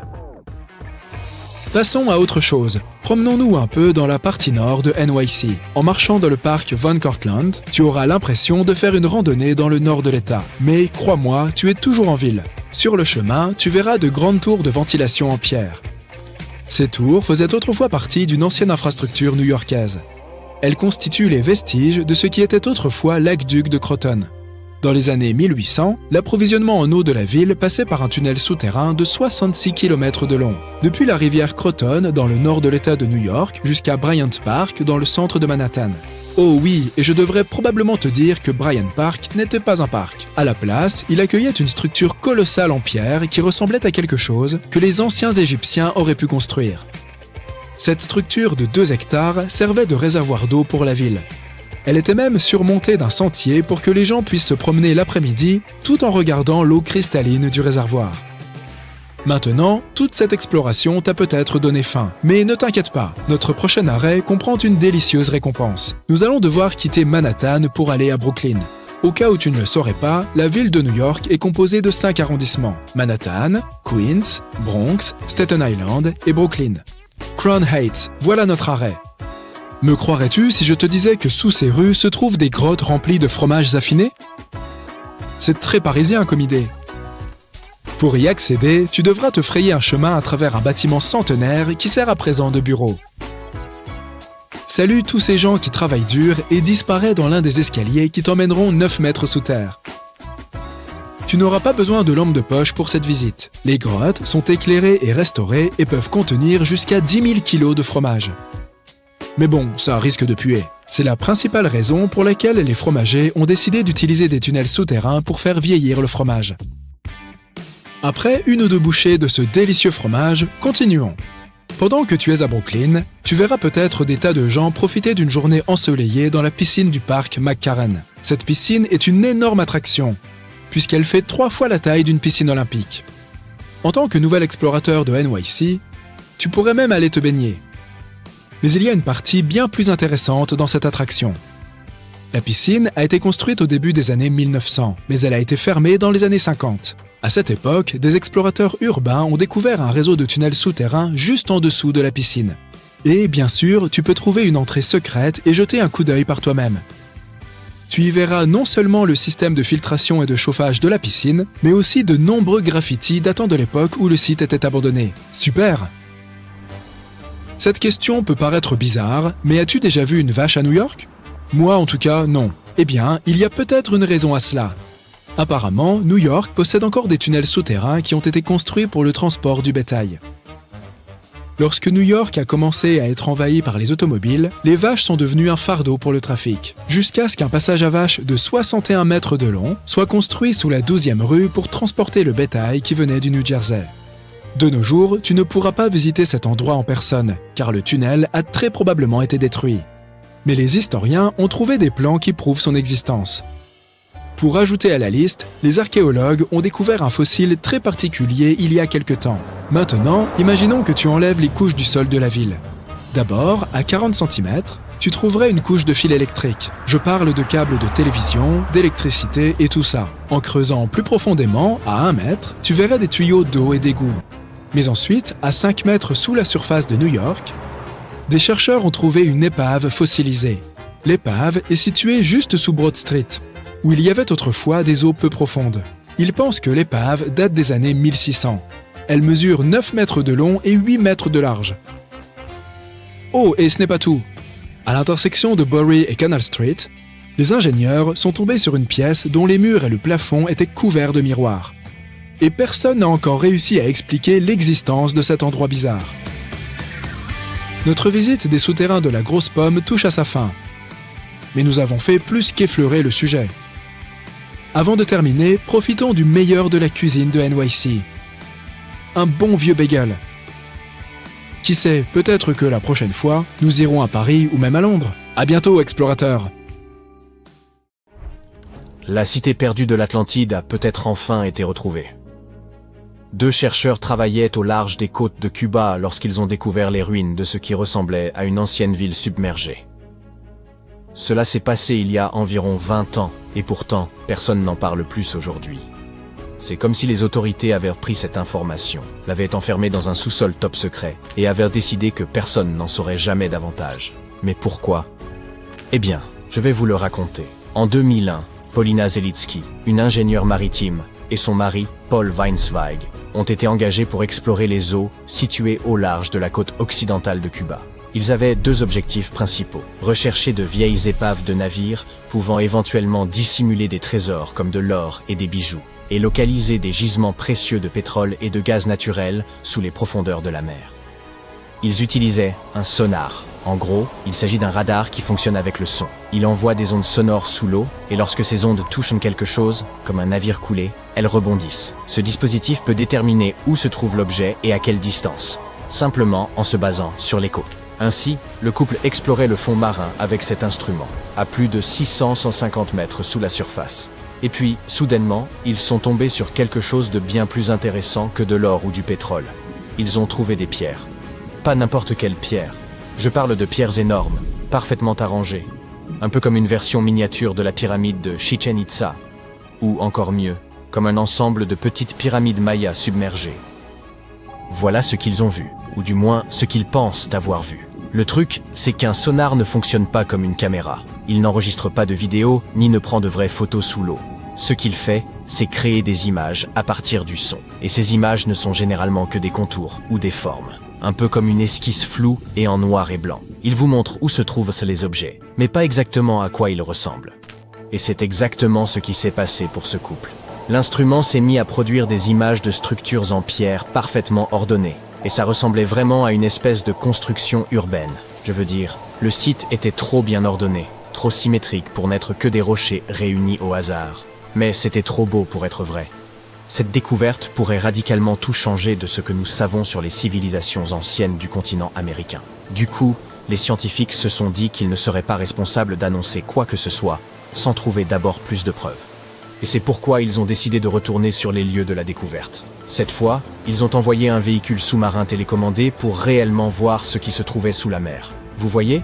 Ce robot était essentiellement un caméraman sous-marin. Et le robot a confirmé la découverte. Il y avait bien quelque chose d'étrange là-dessous. Le site ressemblait à une ancienne cité faite d'énormes blocs de granit lisse. Ces pierres mesuraient environ 2,5 mètres sur 3. Certaines étaient pyramidales, d'autres rondes. Certaines semblaient avoir été taillées puis empilées les unes sur les autres, tandis que d'autres paraissaient isolées. Ensemble, elles semblaient former des couloirs et des contours de pièces. C'était comme de découvrir de grands bâtiments au milieu d'un désert sous-marin. Ces images furent suffisantes pour que Zelitsky scelle l'accord. À l'époque, elle a confirmé que cette structure incroyable, selon ses propres mots, pourrait avoir été un grand centre urbain. Encore une fois, ce sont ces mots. Puis le couple a commencé à spéculer. Ils ont dit que ces structures avaient probablement été construites il y a plus de 6000 ans, ce qui les rendait plus anciennes que les grandes pyramides d'Égypte. C'est même plus ancien que les Mayas eux-mêmes. Vous savez, la civilisation qui vivait autrefois sur le continent américain et qui est célèbre pour ses temples sophistiqués. Les recherches ont suggéré que ces structures pouvaient appartenir à une civilisation qui avait vécu là il y a des milliers d'années et dont nous n'avions jamais entendu parler. Cette civilisation supposée avait prospéré sur un pont terrestre de 160 km reliant Cuba à la péninsule du Yucatan au Mexique. Mais un jour, quelque chose de catastrophique s'était produit. Selon leur théorie, les failles terrestres s'étaient déplacées sous la surface, provoquant un tremblement de terre immense. Puis, en un clin d'œil, l'ensemble du pont avait été détruit. La terre avait été engloutie par la mer et s'était retrouvée au fond de l'océan. Et cette civilisation avait disparu. Bien sûr, le lien a vite été fait avec le célèbre mythe de l'Atlantide, et tout ça a complètement captivé les médias. Les sites d'actualité ont à l'époque publié des titres tels que « La cité perdue des Caraïbes enfin découverte » et « L'Atlantide retrouvée à Cuba ». Alors, pouvait-il réellement s'agir de l'Atlantide? Je veux dire, avait-il trouvé les vestiges de cette civilisation supposément super avancée et disparue? Difficile à dire. Dès le début, une partie de la communauté scientifique n'a pas adhéré à cette histoire. Tout d'abord, il y a la question de la date. Affirmer que cette civilisation existait à cet endroit il y a au moins 6000 ans n'était tout simplement pas très crédible. Ensuite, des archéologues européens ont soutenu que les pierres qu'ils avaient trouvées, en utilisant leur sonar, pouvaient être du calcaire naturel, et non du granit parfaitement sculpté. Et troisièmement, c'était trop profond. Même avec cette théorie des failles terrestres qui s'ouvrent et engloutissent tout, il est difficile d'expliquer comment une ville entière a pu se retrouver enfouie si profondément dans l'océan. Prenez par exemple Héracléon, en Égypte, une véritable ville portuaire antique submergée. Aujourd'hui, elle se trouve à seulement 6 mètres sous l'eau. Mais cette prétendue Atlantide est située à des profondeurs comprises entre 610 et 750 mètres. Vous voyez à quel point c'est différent, n'est-ce pas? Les scientifiques pensent qu'il aurait fallu environ 50 000 ans pour que de telles structures en pierre s'enfoncent jusqu'à une telle profondeur. Et, selon les experts, aucune civilisation connue datant de cette époque n'avait la capacité de construire de telles structures. Mais pour Zelitsky, oui, c'était possible. Elle croyait toujours à la théorie des failles pour expliquer comment ce site s'était retrouvé au fond de l'océan si rapidement. Les grands mouvements de plaques tectoniques de la Terre sont généralement suivis par des phénomènes tels que des éruptions volcaniques et des tremblements de terre. Donc, selon elle, un événement puissant était survenu, et l'affaissement de l'île se serait produit très rapidement. Cette théorie du tremblement de terre pourrait également expliquer pourquoi certains des mégalithes présents au fond de la mer semblent ordonnés, tandis que d'autres ne le sont pas.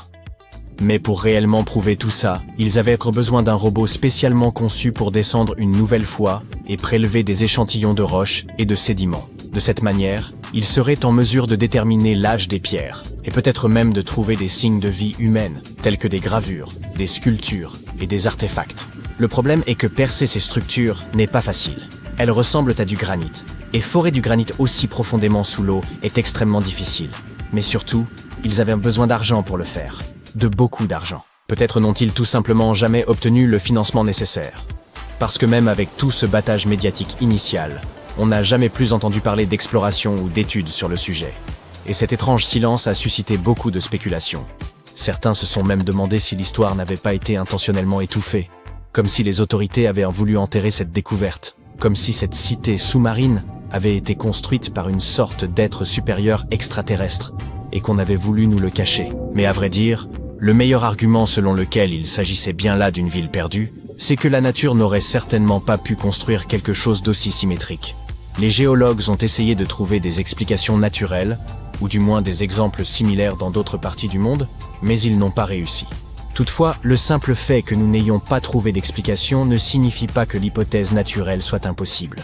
La nature peut créer des choses assez surprenantes et inattendues. Alors honnêtement, les arguments du type « c'est trop parfait pour être naturel » sont plutôt faibles.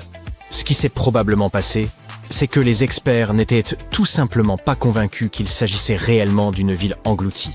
Et c'est probablement la raison pour laquelle personne n'a accepté de financer la suite des recherches. Au fil du temps, l'engouement s'est estompé, l'histoire a disparu, et le site est retombé dans le silence. Et sans données supplémentaires, la véritable nature de ces formations sous-marines au large des côtes cubaines est restée un mystère.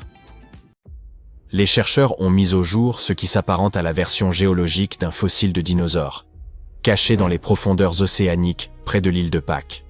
Cela s'apparente à l'ouverture d'une capsule temporelle vieille de 200 millions d'années, révélant les secrets de l'histoire ancienne de notre monde. La surface du globe se compose d'immenses segments comparables aux pièces d'un vaste puzzle que l'on nomme plaques tectoniques. Celles-ci se déplacent continuellement, guidées par le manteau incandescent qui s'étend sous elles et facilite leur dérive. En septembre 2024, une équipe de géologues a rendu publique une découverte majeure décrivant une antique mégastructure enfouie. Ce fragment archaïque du plancher océanique pourrait éclairer les raisons pour lesquelles l'expansion des fonds marins s'opère plus vivement dans certaines régions que dans d'autres. Pour élucider ce phénomène, les chercheurs ont recouru à des ondes acoustiques, les sonars, afin d'établir une cartographie des profondeurs terrestres. Leur analyse a révélé une masse tout à fait singulière, située sous la plaque de Nazca, proche de l'Amérique du Sud, et dont la progression est bien plus lente qu'attendue. Habituellement, lorsque les plaques bougent, une part du matériau s'enfonce dans la terre à la manière d'un tapis roulant. Mais ici, le mouvement se trouve freiné, comme retenu par un obstacle. Cet obstacle pourrait correspondre à un vestige d'anciens planchers marins entraînés vers les entrailles du globe il y a environ 250 millions d'années. Une telle découverte équivaut à retrouver un fossile enfoui qui éclaire les états anciens de notre planète. Lorsque le plancher océanique s'écarte, cela signifie que deux plaques tectoniques se repoussent peu à peu. Au centre des océans se trouve une longue fracture, ou dorsale, où ce phénomène se produit, comparable à une couture dans l'écorce terrestre. Tandis que les plaques s'éloignent, un magma brûlant provenant des profondeurs s'élève par cette ouverture. Lorsqu'il rencontre les eaux froides, il se solidifie et forme une croûte nouvelle. Ce mécanisme continue alors de pousser les plaques plus loin. On le désigne aussi comme un système de recyclage du manteau terrestre, puisque la planète semble générer sans relâche sa propre matière interne. À la surface, ce processus peut provoquer des séismes, des éruptions volcaniques sous-marines et la création de terres nouvelles, pouvant même conduire à l'apparition d'îles volcaniques au fil de millions d'années. Les fissures où cette expansion se manifeste sont appelées dorsales océaniques. Parmi elles, l'une des plus connues est précisément celle évoquée ici, la dorsale Est-Pacifique, réputée pour sa vitesse d'expansion supérieure à la plupart des autres. Cette découverte récente contribue à expliquer pourquoi ce phénomène se produit ainsi. Voyez-vous, cette immense mégastructure fonctionne en effet comme une capsule temporelle. Comme le manteau terrestre se transforme et se régénère constamment, en trouver une version figée enthousiasme vivement les chercheurs. Elle dévoile l'aspect de notre planète il y a des millions d'années, à l'époque où les continents occupaient d'autres positions et où les dinosaures parcouraient encore le globe. Cet ancien fragment du plancher océanique éclaire aussi la manière dont les plaques tectoniques se sont déplacées au fil des ers. Bien que l'on évoque souvent la Pangée, le tout premier supercontinent se nommait en réalité Vaalbara. Ce sont les déplacements successifs de ces plaques qui ont façonné les continents tels que nous les connaissons aujourd'hui. Cet immense fossile peut aussi affiner notre compréhension du système de recyclage des manteaux terrestres. En analysant la manière dont ce fragment de croûte s'est retrouvé immobilisé et ralenti, les chercheurs peuvent mieux anticiper des phénomènes tels que les éruptions volcaniques ou les tremblements de terre. Cela pourrait même éclairer le fonctionnement interne d'autres planètes, comme Mars ou Vénus. Autant dire que la science a du pain sur la planche. D'autres éléments étonnants continuent d'être découverts au fond des océans, des mers et des lacs, tels ce Stonehenge submergé. Les scientifiques ont mis au jour un mystérieux alignement de Caer s'étendant sur plusieurs kilomètres sous les eaux du lac de Constance, à la frontière de la Suisse, de l'Allemagne et de l'Autriche. Les premières découvertes archéologiques remontent à 2015, et l'usage réel du site demeure inconnu. Ce que l'on sait à ce jour, c'est qu'une ligne de 19 km regroupant 170 cairns construits par l'homme repose sous la surface du lac. Selon les chercheurs, cet ensemble résulte très probablement de l'activité de plusieurs villages et remplissait sans doute un usage collectif. Les structures sont imposantes. Certaines atteignent plusieurs mètres de large et peuvent s'élever jusqu'à 2 mètres. L'ensemble remonterait à environ 5500 ans. Ce n'est d'ailleurs pas un hasard si les scientifiques nomment ce lieu le Stonehenge sous-marin. Les deux sites auraient été érigés à une période comparable. Stonehenge, en effet, remonte à environ 3100 avant notre ère. De plus, chacun présente l'attribut distinctif de monuments de pierre disposés selon une forme circulaire. On pourrait les voir comme des cousins. En 2007, des archéologues ont mis au jour ce qui semble être une version miniature de Stonehenge sous le lac Michigan. Situé à une douzaine de mètres de profondeur, ce cercle de pierre serait l'œuvre de peuples autochtones. Il aurait été érigé durant la dernière ère glaciaire, à une période où le lac n'était pas encore rempli d'eau. Les blocs mesurent environ 1,20 m et l'un d'eux pourrait même porter la gravure d'un mastodonte. Un immense animal proche de l'éléphant qui vivait il y a plus de 10 000 ans avant de s'éteindre. Si cette gravure s'avérait authentique, elle permettrait d'estimer plus précisément l'ancienneté du site. Ce qui renforce encore le mystère, c'est que nul ne sait pourquoi ces pierres ont été disposées ainsi. Toutefois, comme une structure comparable a été trouvée sur l'île Beaver, les spécialistes estiment que leur agencement ne doit rien au hasard et qu'elles ont été placées là intentionnellement. L'ensemble forme 2 anneaux. Le cercle extérieur mesure près de 12 mètres de large, tandis que l'intérieur en fait environ 6. Toutes les pierres proviennent du granit local et elles reposent là depuis près de 9000 ans, ce qui en fait l'une des structures les plus anciennes d'Amérique du Nord. Pour mesurer leur ancienneté, rappelons que ces blocs furent installés bien avant le célèbre Stonehenge d'Angleterre, qui ne serait édifié que 4 millénaires plus tard. À l'autre bout du monde, au Japon, une structure énigmatique a été mise au jour. À première vue, elle évoque un Machu Picchu submergé. Le site abrite un vaste édifice en forme de pyramide, accompagné d'arches et d'escaliers, qui pourrait aisément passer pour un ancien palais ou un château. Voici la structure sous-marine de Yonaguni, également surnommée l'Atlantide du Japon. L'ensemble atteint la dimension de 5 terrains de football et la hauteur d'un édifice de 5 étages. Son trait le plus remarquable réside dans ses vastes terrasses, capables d'accueillir de larges rassemblements. Les explorateurs et scientifiques estiment que Yonaguni remonte à environ 10 000 ans. Toutefois, déterminer s'il s'agit d'une structure façonnée par l'homme ou d'une formation naturelle demeure sujet à débat.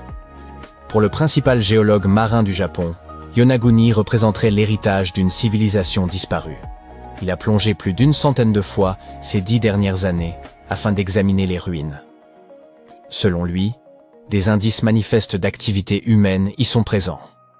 Le bassin triangulaire, creux situé à la surface de l'édifice, correspondrait à un symbole historique lié aux fontaines de la région. On trouve aussi une grande tortue, sculptée sur le flanc oriental de la structure, dotée d'une forte portée culturelle.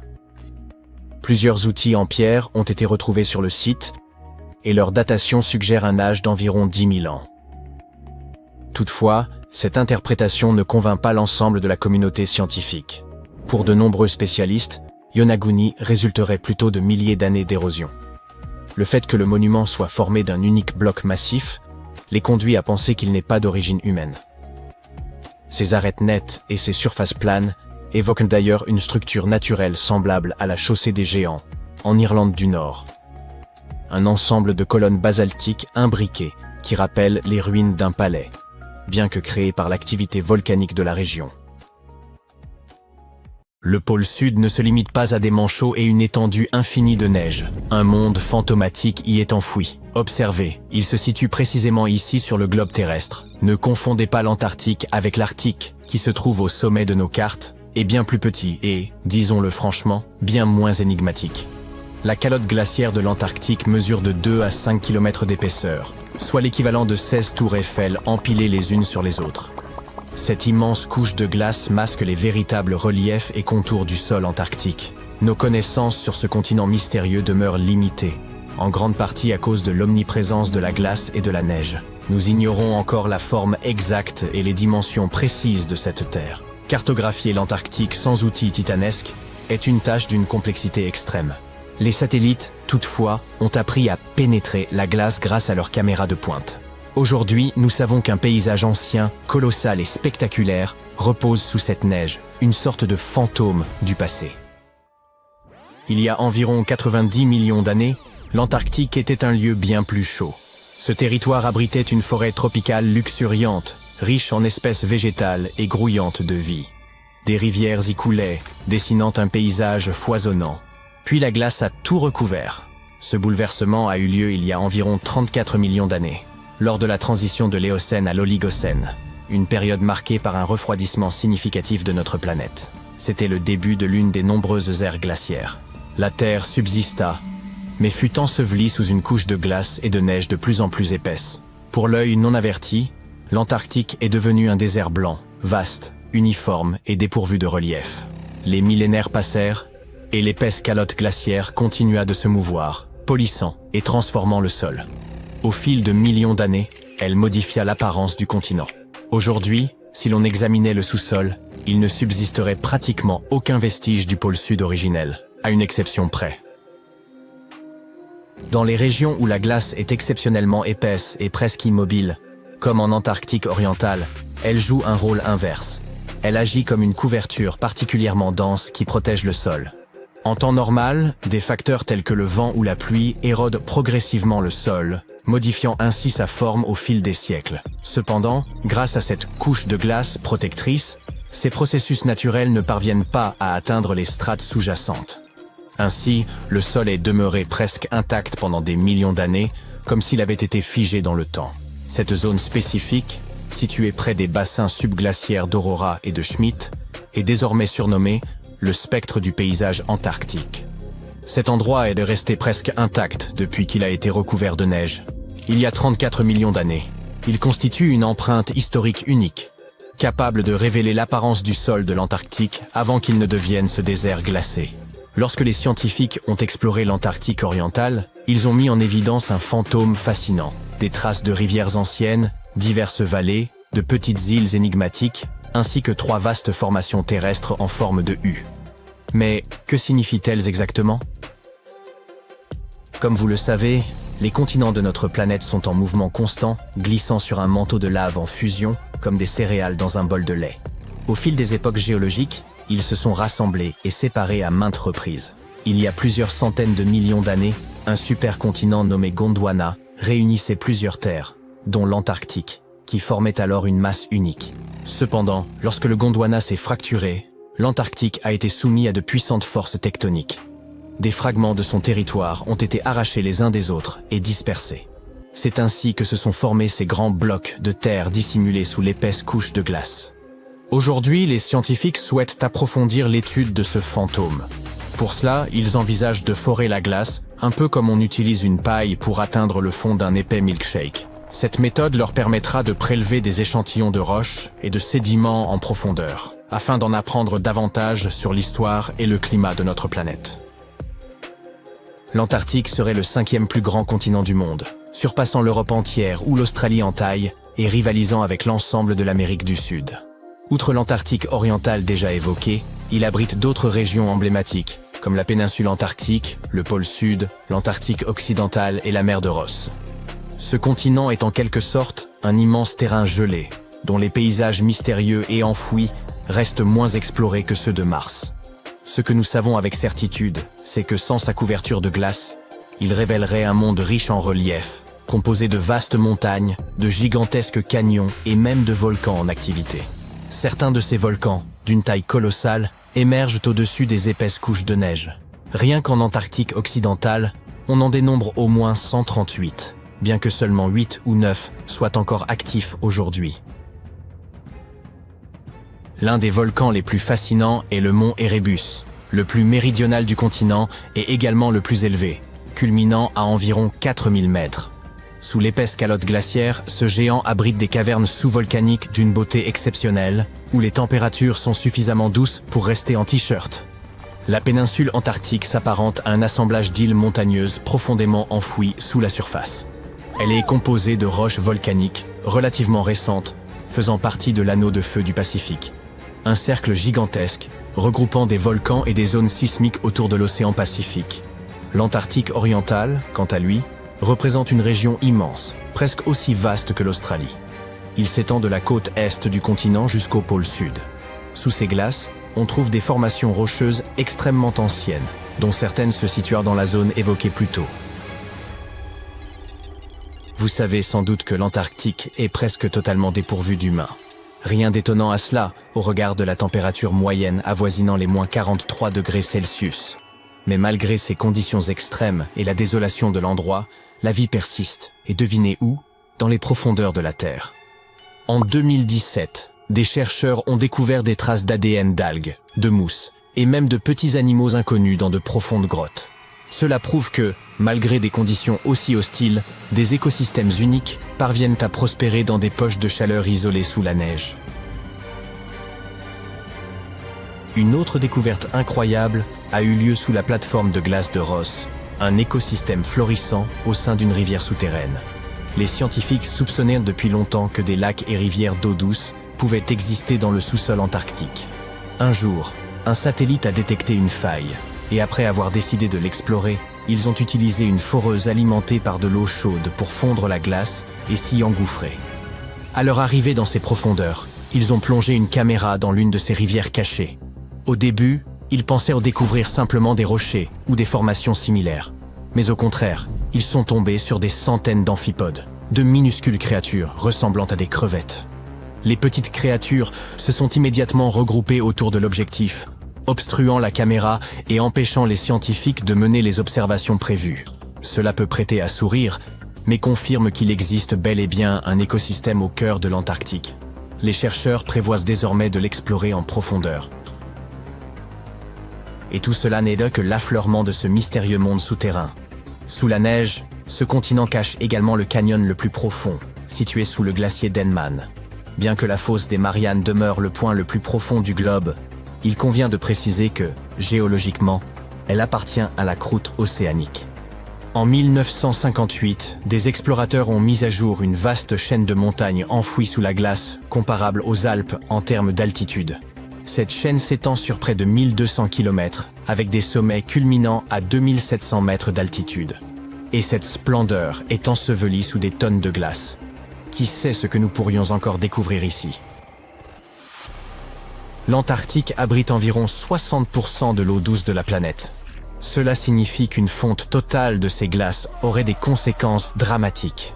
À titre d'exemple, il existe un glacier apocalyptique, officiellement connu sous le nom de Glacier Thwaites. Ce gigantesque bloc de glace, de la taille de la Floride, est actuellement en train de fondre. Chaque année, cela contribue à une élévation des niveaux marins de 4%. Si ce glacier venait à fondre complètement, le niveau des océans augmenterait de 60 cm. Une hausse qui peut sembler modeste, mais qui serait dévastatrice pour les régions côtières du monde entier. Heureusement, les chercheurs ont constaté que même si sa plateforme glaciaire venait à se désintégrer dans les 50 prochaines années, le glacier lui-même ne disparaîtrait pas aussi vite qu'ils le redoutaient. Bien qu'il perde encore de la glace à un rythme soutenu, ce processus resterait assez lent. Le lac Michigan est reconnu comme l'un des plus vastes et énigmatiques lacs d'eau douce des États-Unis. Récemment, dans ses profondeurs, les scientifiques ont mis au jour une découverte inexpliquée. D'immenses cratères circulaires éparpillés au fond du lac. Tout a débuté en 2022, lorsqu'une équipe de chercheurs entreprit de cartographier le fond du lac Michigan et d'y rechercher des épaves. Ils s'attendaient à y trouver un paysage typique fait de rochers ou de bancs de sable. Cependant, ce qu'ils ont aperçu sur leur sonar les a laissés sans voix. Des structures circulaires si parfaites qu'elles semblaient presque défier les lois de la nature. Ces formations se trouvent à environ 150 mètres sous la surface, dans des zones où l'eau devient opaque et insondable. Elles sont impressionnantes par leur taille, mesurant entre 90 et 180 mètres de diamètre, avec une profondeur pouvant atteindre 12 mètres. Et il y en a des dizaines, disposées avec une régularité surprenante, évoquant d'étranges empreintes. Mais l'équipe demeure perplexe quant à leur origine. Puis, en août 2024, le mystère s'est encore épaissi. Grâce à un véhicule télécommandé, les chercheurs ont pu examiner ces structures de plus près. Ils ont ainsi recensé une quarantaine de ces formations, totalement inédites dans l'histoire des Grands Lacs. Quelle pourrait être l'origine de ces cratères? Serait-il possible qu'ils soient les traces d'un ancien événement géologique tombé dans l'oubli? Si tel est le cas, il est intriguant de constater qu'ils soient demeurés intacts, préservés des perturbations au fil du temps. Différentes hypothèses ont émergé. Parmi elles, la possibilité qu'il s'agisse de dolines, ces effondrements soudains de la surface terrestre qui laissent apparaître des cavités béantes. La roche située sous la surface, souvent constituée de calcaire, se dissout lentement sous l'effet de l'eau, ce qui génère des cavités souterraines. Lorsque la surface située au-dessus de ces cavités devient incapable de supporter son propre poids, elle finit par s'effondrer, formant ainsi un trou. Imaginez cela comme lorsque vous enfoncez une paille à travers l'opercule d'une boisson. Les dolines peuvent être des creux modestes ou des cavités gigantesques pouvant atteindre jusqu'à 600 mètres de diamètre. Elles peuvent se former peu à peu ou apparaître brusquement. Parfois, elles sont capables d'engloutir des voitures, voire des bâtiments entiers. Le lac Michigan repose sur un substrat rocheux, composé de calcaire, une roche qui s'érode facilement sous l'action de l'eau. Ce phénomène a déjà été observé dans le lac Huron, où des dolines similaires ont été identifiées. Cependant, cette théorie présente certaines incohérences, pour ne pas dire des failles. Il est ainsi étonnant que toutes ces formations soient aussi imposantes. Et il est inhabituel, voire rare, que des dolines se forment dans le lit d'un lac. En outre, ces structures semblent s'organiser en un motif linéaire. Elles s'étendent principalement vers le sud, formant une ligne diffuse, ce qui est pour le moins curieux. Si ces formations sont réellement des dolines, elles semblent défier les règles de la géologie. Il pourrait également s'agir d'un processus nouveau et inhabituel, encore inconnu, qui se produirait sous la surface du lac. Mais une autre théorie pourrait expliquer ce mystère, celle des glaciers. Les glaciers, véritables fleuves de glace, ont couvert une grande partie de la Terre lors de la dernière ère glaciaire. Leur puissance est prodigieuse. Bien qu'ils avancent lentement, parfois de seulement quelques centimètres par jour, leur poids colossal leur permet de remodeler entièrement des paysages au fil des millénaires. En avançant, les glaciers broient et creusent les terrains situés sous eux, tels d'immenses bulldozers naturels. Leur masse, combinée à leur mouvement inexorable, érode tout sur son passage, qu'il s'agisse de roches, de sol ou même du substrat rocheux. Ce processus peut aboutir à la formation de profondes entailles dans la croûte terrestre, appelées vallées glaciaires. Durant l'âge de glace, de nombreux glaciers recouvraient le nord des États-Unis, y compris la région des Grands Lacs. S'ils ont traversé ce qui est aujourd'hui le lac Michigan, il est possible qu'ils aient creusé ces trous profonds. Les glaciers se déplacent généralement de manière relativement rectiligne. En avançant, ils érodent le terrain, mais l'intensité de l'érosion varie en fonction de la nature du substrat rocheux. Par exemple, les zones où la roche est plus tendre ou fracturée sont plus facilement sculptées et comprimées par le glacier, ce qui pourrait expliquer pourquoi certains trous sont plus grands et profonds que d'autres, les substrats rocheux plus durs étant moins affectés. Cependant, cette érosion ne génère généralement que de larges dépressions en forme de croissant, et non de vastes cratères circulaires comme ceux observés dans le lac Michigan.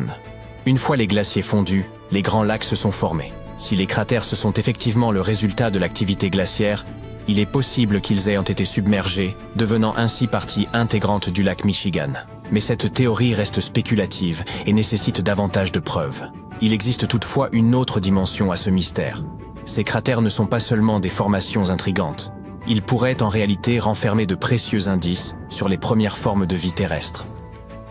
Certaines parties du lac Michigan, notamment les zones sombres, présentent une faible teneur en oxygène. On pourrait les considérer comme une version édulcorée des environnements océaniques profonds, souvent caractérisés par une grande absence d'oxygène. Par exemple, les évents hydrothermaux des grands fonds, des ouvertures sous-marines dans la croûte terrestre, contenant de l'eau chaude et minéralisée, et où l'oxygène est souvent rare. Or, certains organismes prospèrent dans des milieux comme ceux-ci. Par exemple, les Mysidae, de minuscules créatures semblables à des crevettes vivant dans les eaux froides et profondes. Et, à l'image des opossums, elles possèdent une poche pour transporter leurs petits. Ou encore, les Cotoidea des profondeurs, de petits poissons sédentaires qui prospèrent également dans les lacs froids. Ces créatures sont parfaitement adaptées à la vie dans les eaux sombres et restent généralement proches du fond du lac. On compte aussi d'étranges organismes, tels que les moules quagga invasives, qui s'apparentent à des coquillages. Ce sont de petites moules d'eau douce qui se sont répandues jusque dans les grands lacs. Elles s'accrochent aux surfaces et peuvent causer des problèmes aux écosystèmes en concurrençant les espèces indigènes pour la nourriture et l'espace. Tous ces organismes pourraient se trouver dans le lac Michigan, et même bien d'autres. Il pourrait se trouver des microbes ou même des bactéries spécialement adaptées à ces conditions extrêmes, tout comme c'était le cas dans le lac Huron. Il n'y a qu'un petit nombre de créatures capables de survivre profondément à l'intérieur de ces cratères, et leur étude pourrait nous offrir de précieux indices sur la manière dont la vie a prospéré dans les anciens océans, pauvres en oxygène. C'est précisément dans des environnements similaires que certaines des premières formes de vie se sont épanouies. La Terre primitive possédait une atmosphère contenant peu d'oxygène, mais était bien plus chaude, et d'anciens micro-organismes s'étaient adaptés à ces conditions. Les grands lacs, notamment le lac Michigan, ont toujours eu une réputation quelque peu fantomatique. Rien que cette mission qui avait été organisée pour étudier les épaves, il y en avait environ 6000 dans les grands lacs. De nombreuses épaves reposent encore sur les fonds lacustres, préservés par les eaux froides. Et les naufrages ne sont pas les seuls phénomènes étranges liés aux grands lacs. Au fil des ans, nombre de disparitions sont restées inexpliquées. Des bateaux et même des avions volatilisés sans laisser de traces. Les lacs, souvent calmes en surface, peuvent soudain s'avérer dangereux avec des tempêtes imprévisibles et de grandes vagues, menant à ces nombreuses catastrophes.